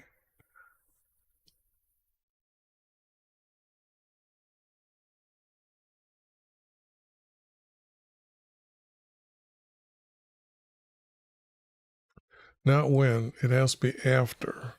If he's going to, I was reading the next verse down where he sent for this guy. This has to be after. And when does, let me show you here. This is verse 15 already.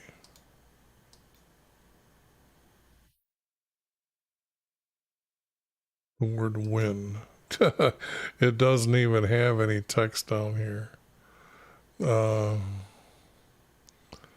So that's, I was going to show you how many different words that are used for the word when. And a lot of times you can find the word like after or later and stuff like that. So, and after I watched our people,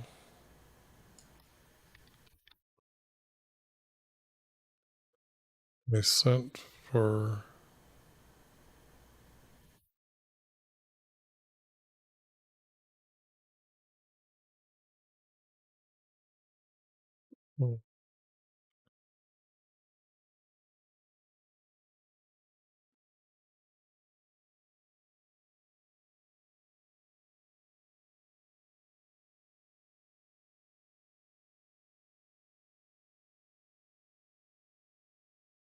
if I get rid of all these names, I sent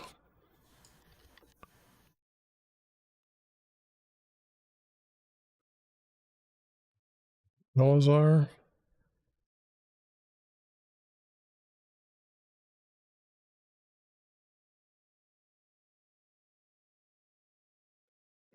And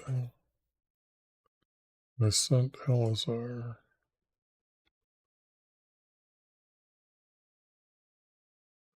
to our leaders.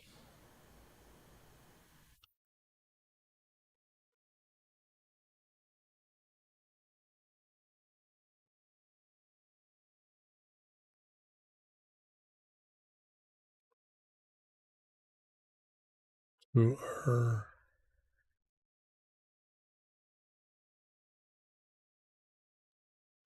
I got to put the word tribes here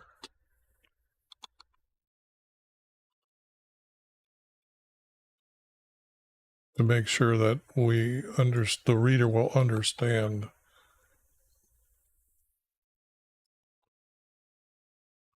And this, I don't know if I'm going to use here or not.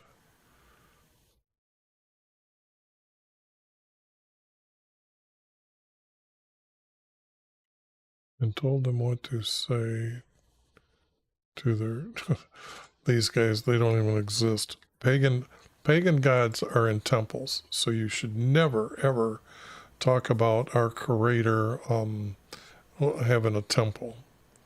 So he doesn't need a sanctuary. He doesn't need a tabernacle. I sent them to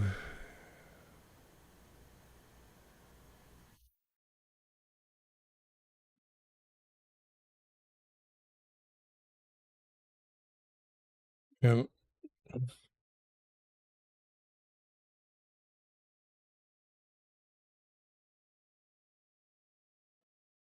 I can't use the word teachers.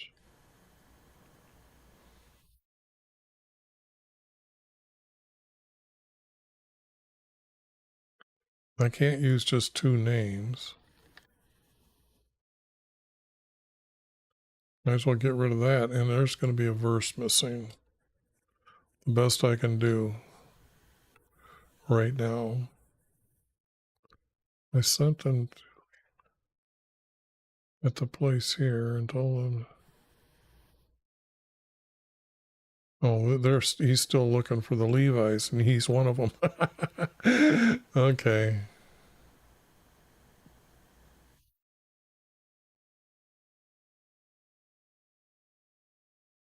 Temple servants of David and the princes had given them.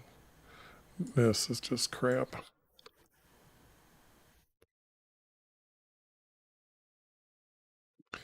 Right here.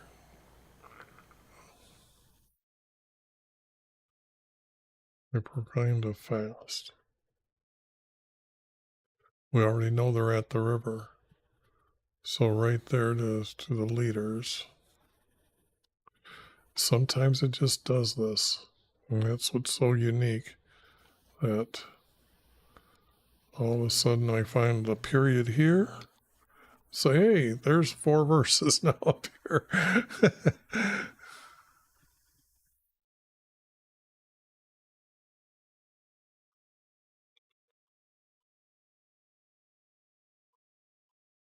Oops.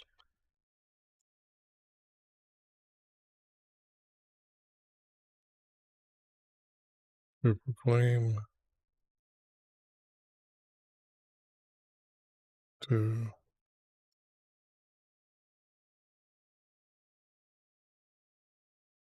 I don't know if it's a fast though.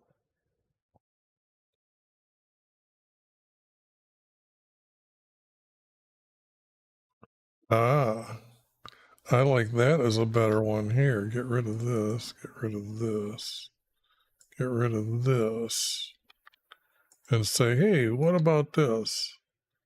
That we, not might, we humble ourselves before our Creator.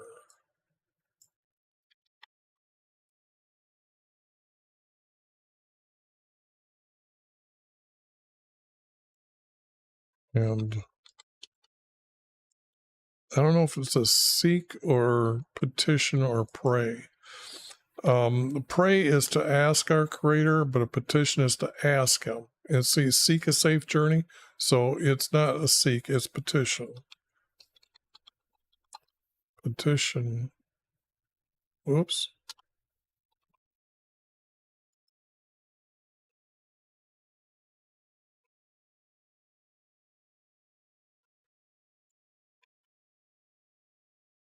A safe journey. See, I told you they use the word journey. I put in travel before, so I'll probably have to put the word travel or journey back up in there. Before our Creator and petition Him a safe journey for us.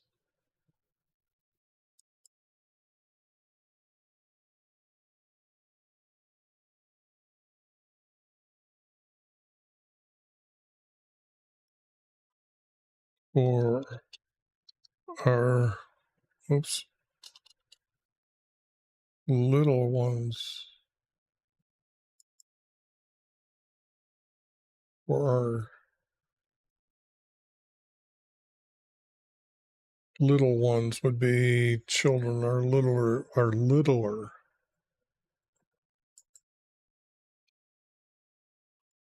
Is that such a word? Littler? Shockingly, it is. Our littler children. And that's kind of Him to think of the children. When you stop and think about it, for our little or children.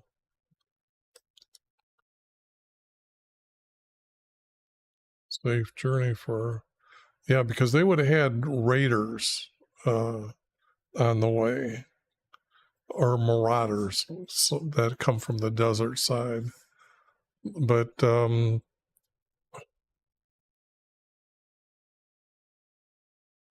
our little ones and all our possessions. Yeah, didn't have thieves coming along and taken from them. So there it is. And all that crap removed for that one verse, and it just keeps going. The format just keeps going, telling us the story.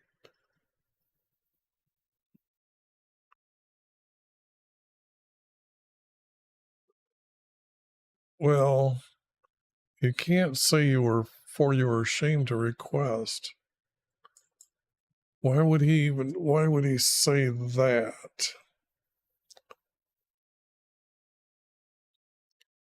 You would be wanting protection from our Creator.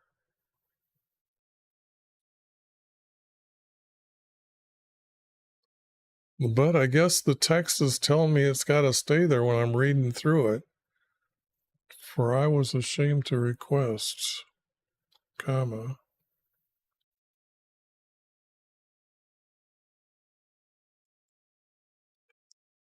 The king's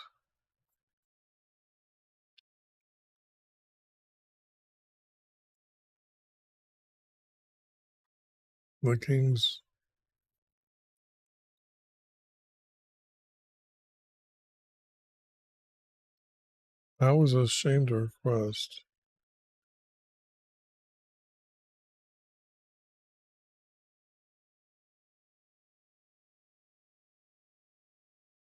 I guess I'm going to need the word from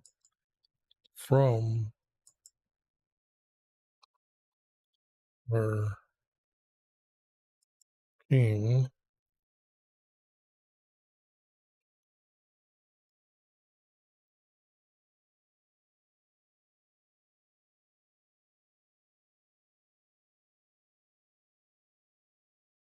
And I'm going to put his name in here.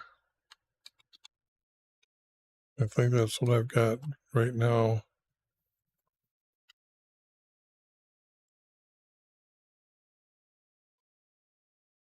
Troops and horsemen to protect us on the way. You don't have enemies. You have thieves and marauders or raiders or however you want to call them to protect us on the way. So that's good. Because, no, he wouldn't say that after. Like, I was confused why he's even asking to begin with. So,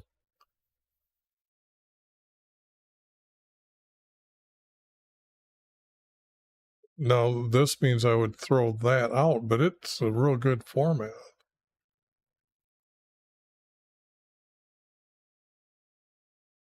You didn't say him, you told him.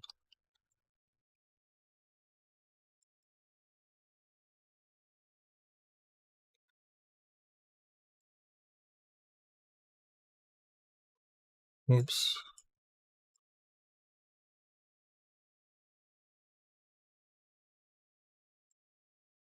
Or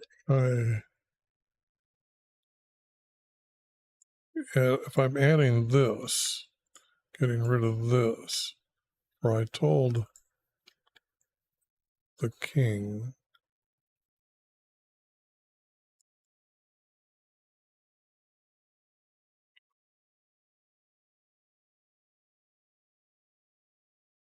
our creator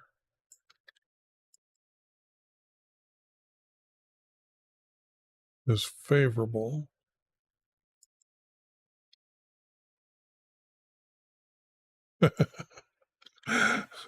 to all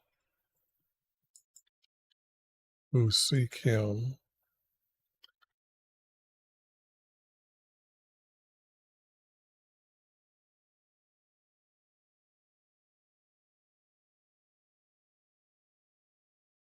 But I'm not seeing anything that would go with this.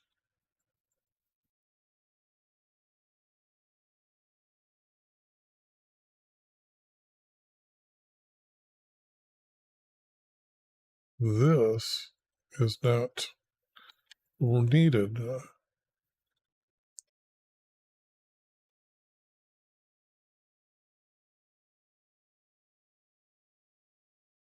If he's favorable by his power.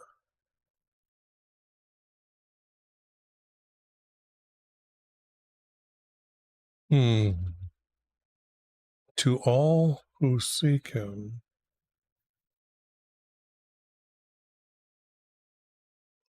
I can't use this because he's got to be using the word like blessed in here somewhere. Whoops. For the simple fact that you can't say these other words here. You just can't. This is just by his power and might. He is favorable, which would be like a blessing. To all who seek him are blessed by obeying him. So that's what I would put in the text.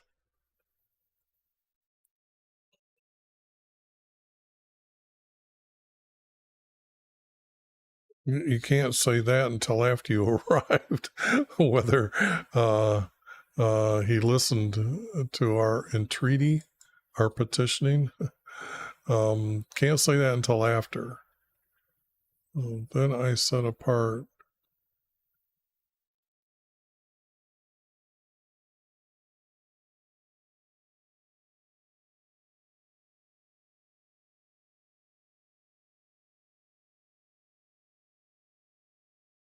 I weighed out the silver.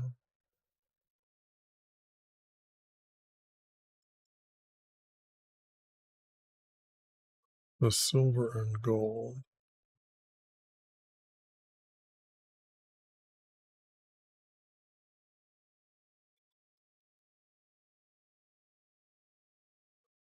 Use a period here. Then I set apart 10 of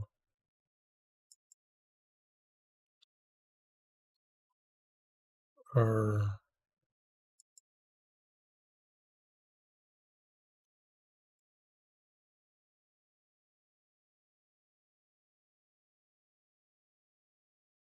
brothers and weighed out to them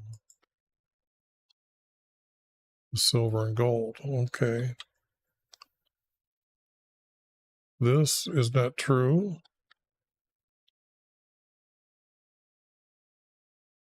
We already know what this is going for. We already know who we give it to them. Now this is yeah, here's again. 650 talents of silver. Okay. That's a lot of silver. Okay. Even in their day. And then it's like 20 golden bowls. What's the bowls for?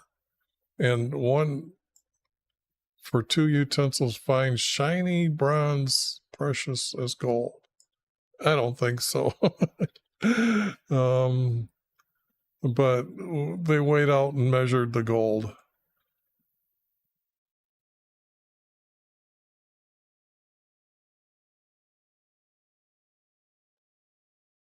They aren't holy. You can't be holy. But then I said to them, watch and keep them.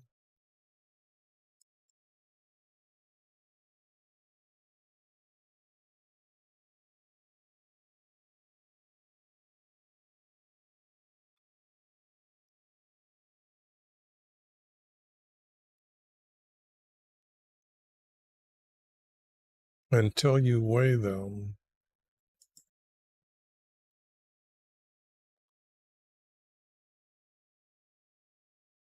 Before our priests.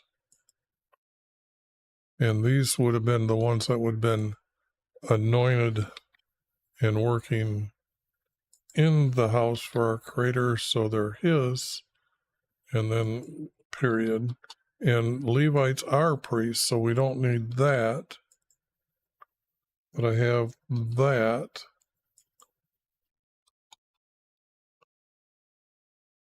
In the chambers of the house for Wivey? No, there's no such thing as chambers. I've already, if you've been here long enough, I told you about how the house is built. So what I am looking for is the hidden formats. And this is what happens when I dig through the text. I find a comma, and then I find a sentence or a period, and that makes pretty much a sentence. Two of them hooked together make a paragraph. And then another paragraph is made, and these two group together, and then there's a double space, and it repeats. And this is what I found so far. This was chapter 7. I just done that one. And this is what I found the other day. And you can see everything in Ezra is a 4-verse grouping, which is really good because it makes it a lot easier when I try putting the pieces together, that the text really does read as one great big long script, as it should read in order. But you've seen already that or at least in the last one, how it was jumpy in little pieces, or one piece stuck in the middle, and then like 4 conversations going on in one chapter. Okay.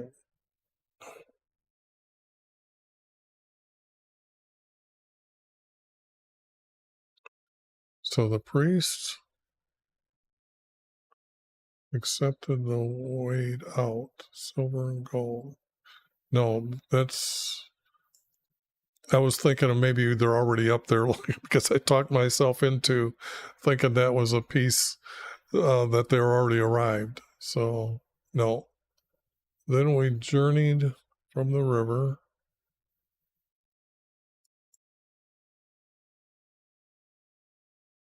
Now here, this F looks like I made an error here, so I need to check to see 31. I got to go down to find 31. It's the first is what I'm missing. No, I got it there. on the 12th. I got the word 12th. Oh, that's what it is. I'm sorry. Probably yelled at me a little bit, but I didn't hear you. um,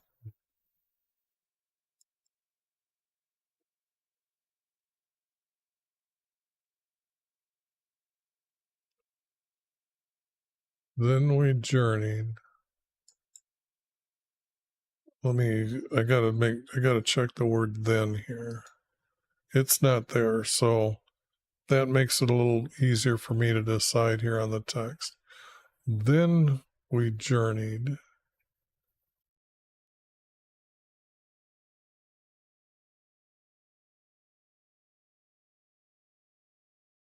If you know the story, this is the city by this river. And I'm going to just say, don't need that city name. They finally gathered together to go to Jerusalem. Now, this would be a nice, if it would fit, but on the first month, on the 12th of the first month, I can't keep that.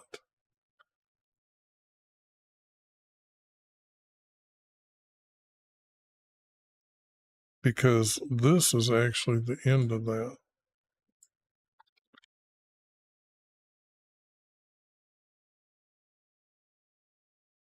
In the hand of our Creator, comma,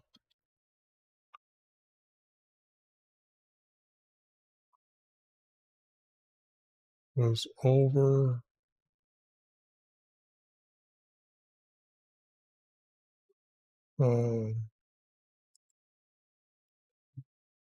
I guess I don't need any of this, is what I'm saying.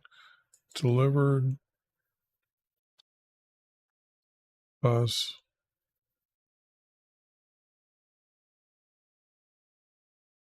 from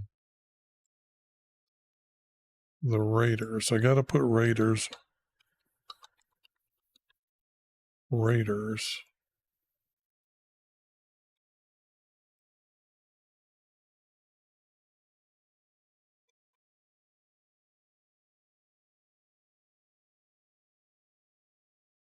And don't need this. Then we journeyed from the river to go to Israel or Jerusalem, and the hand of our Creator delivered us from the raiders.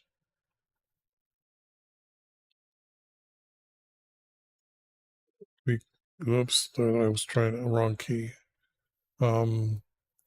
We came to Jerusalem.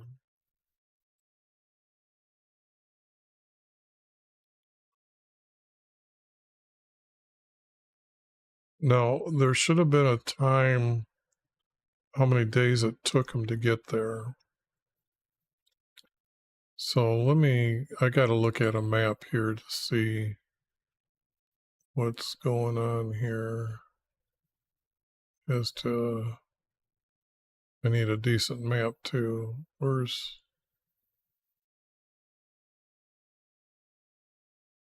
This one should be good enough.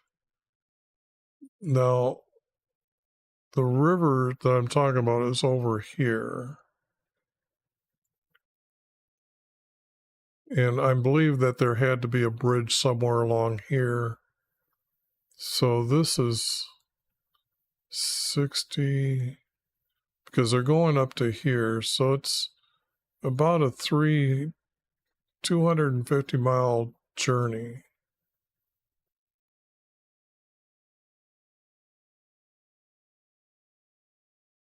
Let's just say that let's just say it's a 200-mile journey. If it's a 200-mile journey, that's not a 3 days to get there. So I'm just surprised there's no time, like a starting date and then another date that they got there. So I guess it's going to be left up to how fast would you travel with children, and having to stop camp 200 miles. How many people? I would say at least a month. And their month is a 5 count of 7 days. Okay. Month is a moon month that our creator didn't tell them to go by. So you have to start the calendar at a summer solstice, count 7 days, and then 7 keeps repeating. And then you'll find that if you do a 5 count, there's like, I think 10 in a few days difference before you reach another summer solstice. I think it's 2 days, 3 years in a row, and then 2 days, and another one, something like that. I've studied it. So I'm thinking at least of 4 weeks to 5 weeks. We came to Jerusalem and remained there.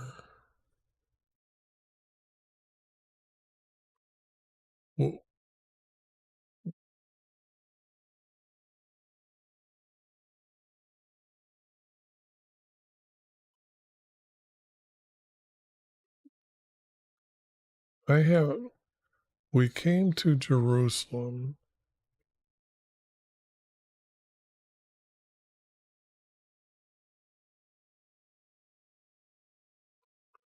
There, I'm okay. That's going to be. This is the subject for these 4 verses.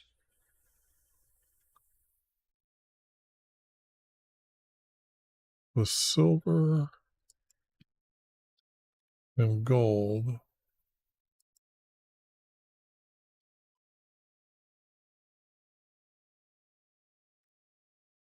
were weighed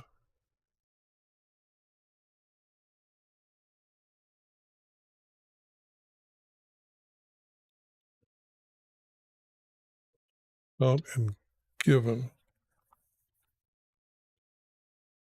That's the best word I can put right now. They got to hand them over into the hand of this guy. Okay. Were weighed and given.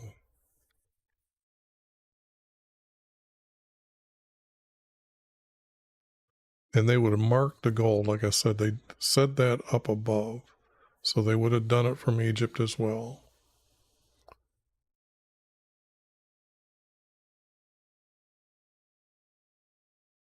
And don't need this.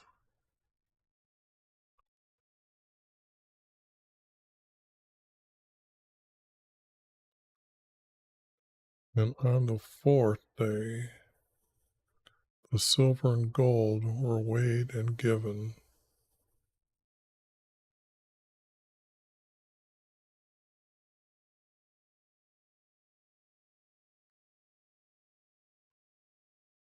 And that's just not smooth enough for me.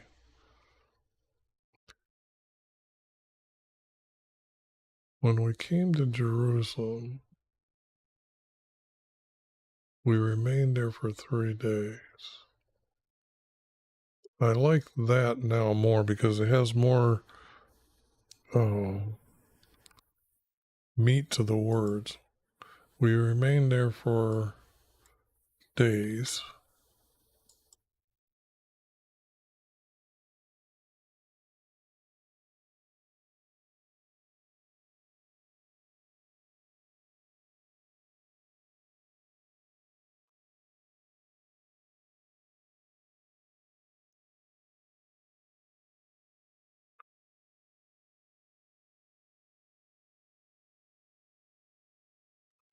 Okay, let's put it this way. Let me think about this. As they're coming up with so many people, they're going to disperse to their tribe's land.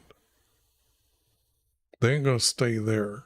They're going to keep traveling. They've got kids. They got to go get established. They got to set everything up, start from scratch.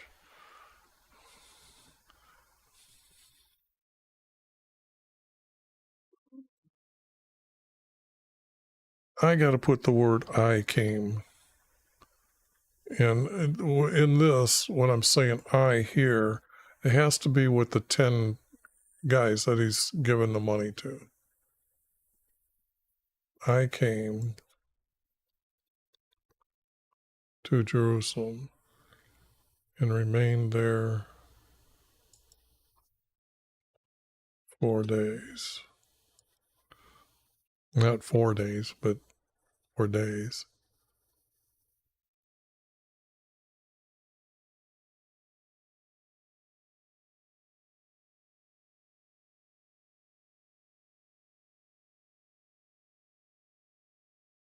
But that's not, it's not reading right. It's just not, I've done hundreds of these and I've just, probably thousands.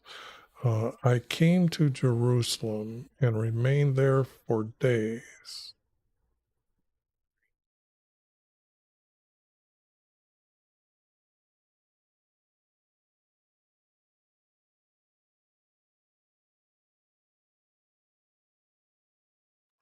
That's the problem. That's what I use the word we, meaning the 10, came to Jerusalem. Get rid of that.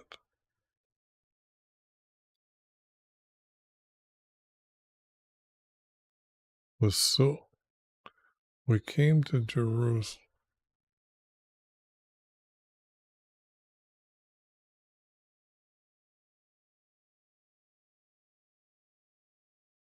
Now you now I know this is not the right priest name. This is not the right priest. These are not the right priest.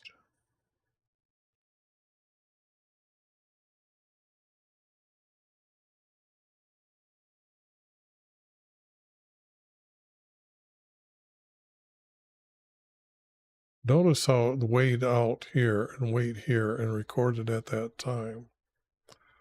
So if I get rid of my given, we came to Jerusalem with, oh, isn't that cool? Isn't that cool? With. Now that's telling me how many, the 10 guys came with silver and gold. Okay. Whew. That finally. And by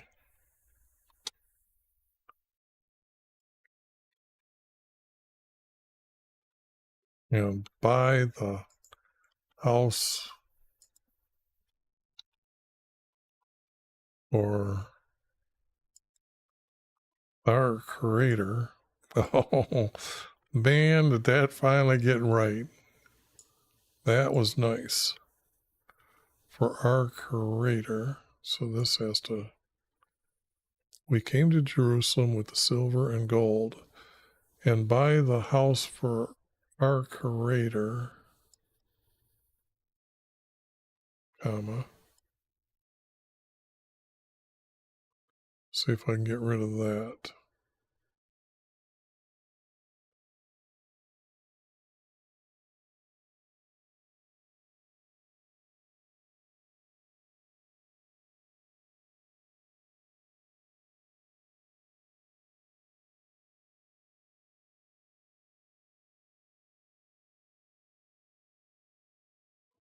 To, I know this guy is not the right priest. The assigned priests have already been assigned. The names are already there, so that's going to change. What? So, and I'm going to put and the, and our, and his. Oops, what did I do? Oh, open up a new.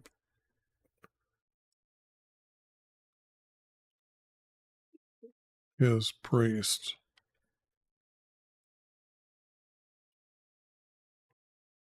His priest. And this,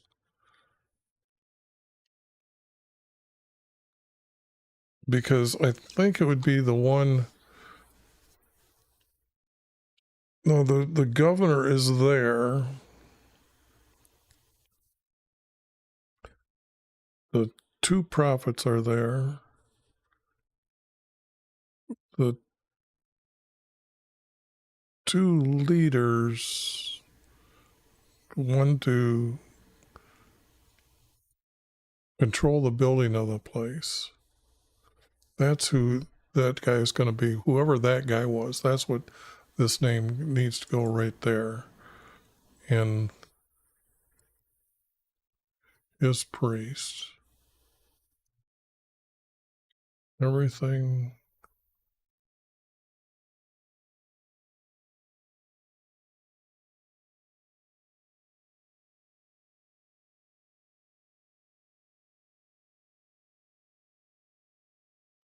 Now, it's not everything. It's silver and gold. The house of our Creator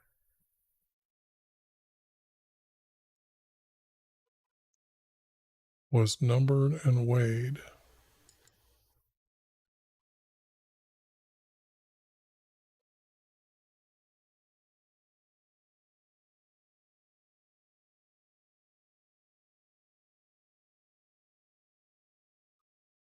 And recorded at that time.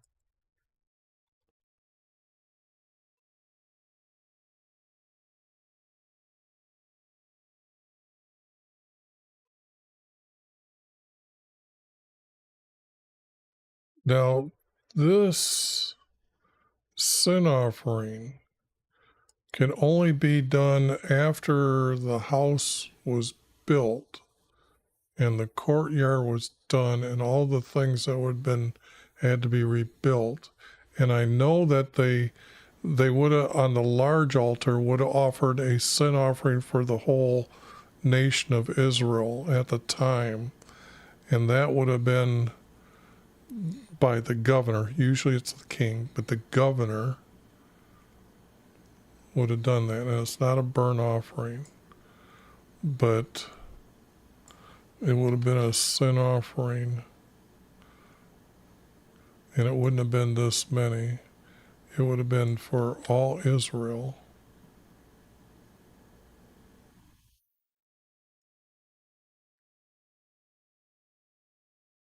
He's got 12 bulls, and it was rams, otherwise known as sheep, and goats that they could offer.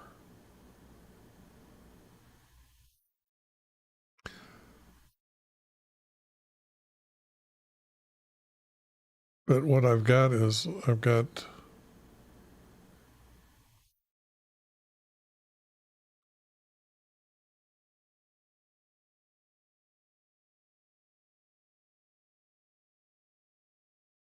if this is the priest, then he's telling us that they're not captive, not from captivity. These were survivors.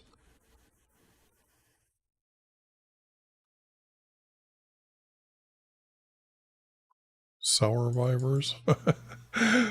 Okay.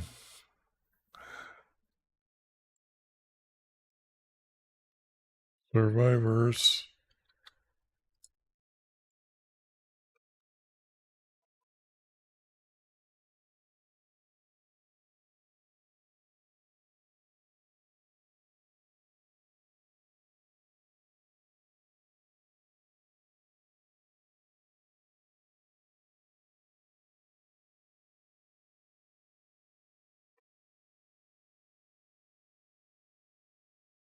Right.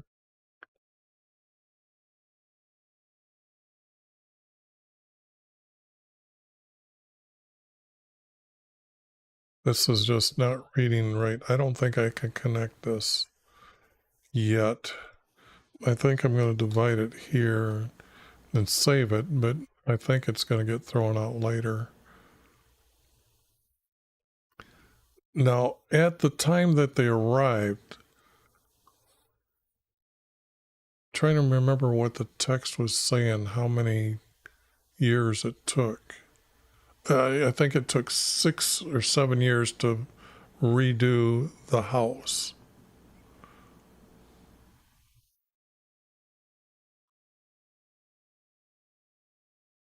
Which that seems like a long time.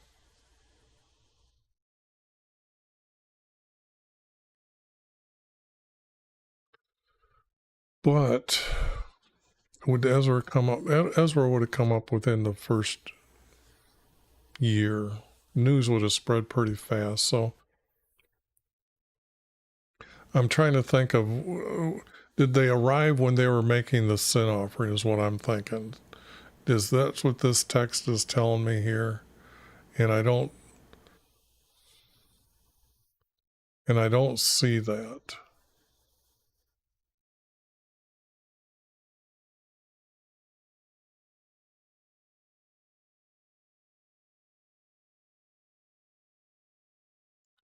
Who had come from, who had returned.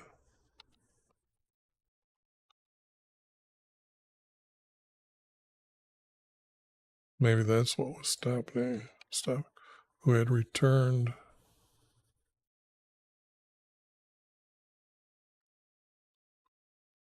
as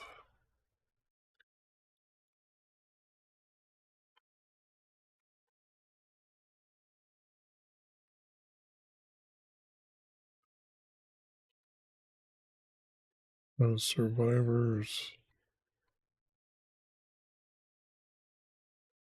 I'm searching for this word, Israel.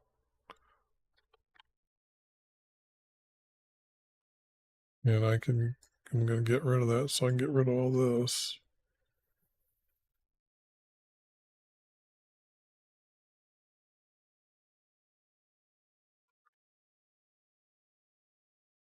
From Israel.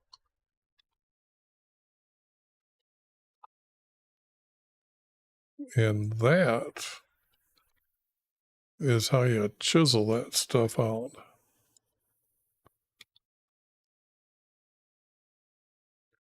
Was recorded at that time.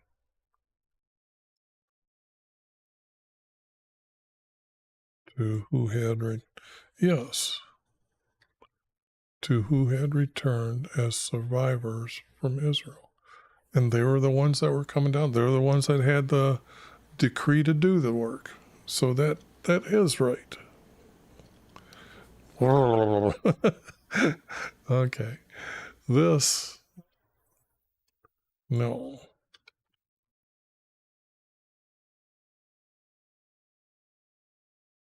And all this is out,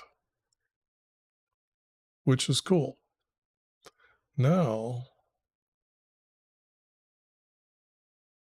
let me take this. Wow, did I do that much? 8? Boy, that was quicker than I thought, but that was a lot of text to be done. So, this should look pretty good though.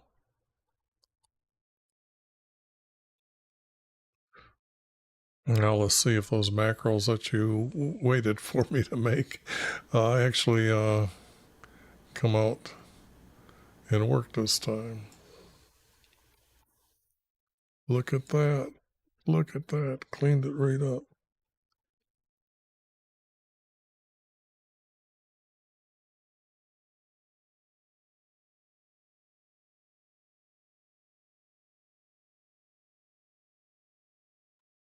Okay.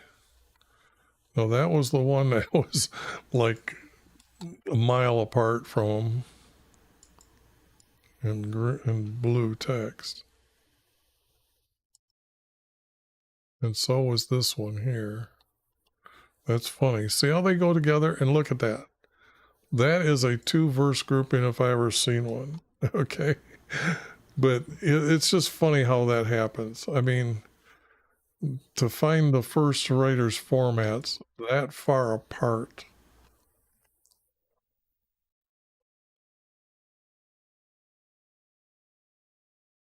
And they aren't deceiving nobody anymore. This is prophecy happening right here in live time.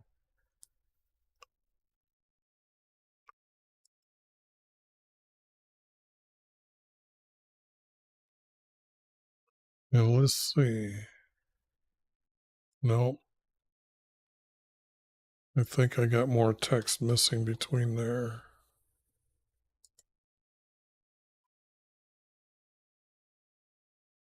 That reads pretty good.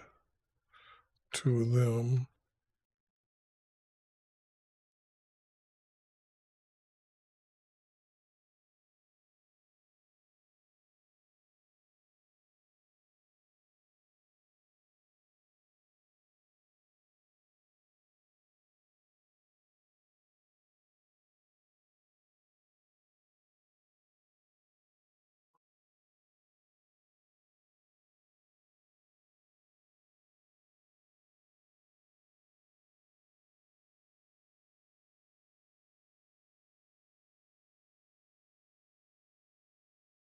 This here and this here grouped together. So that's right.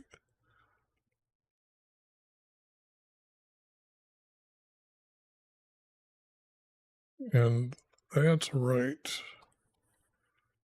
That can be grouped, but this here, then this one's all missing. So this here group gets added. Let me see. Added to the text we already got. Save that. Now my pages are 20 pages long, and this says I'm on page 4 of 6 right now. So yeah, I don't have nothing on them.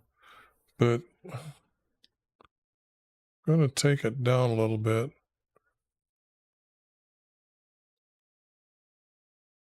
And just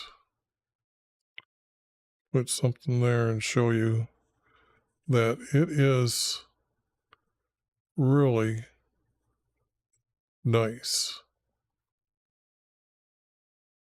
The story is there. Not sure which king is king, but look at all that. All 4 verse grouping. Just 4 verse all over the place. Yep. So I am going to call it an end for the day. I only try to do 3 hours, 2.5 to 3 hours on a night like tonight. And then I trying to do, I should say, go for 6 hours on Saturday and Sunday. I haven't figured out how to get that long. I used to be able to do 7 hours. I can't get over 4 hours right now. I don't know what the heck's going on. But anyway, I hope you enjoyed watching prophecy happen right there in front of you. And then I'm going to probably break all this down and have a good start on it. But I will be back tomorrow at 6:30 and try to find out exactly the true truths of what you're seeing here.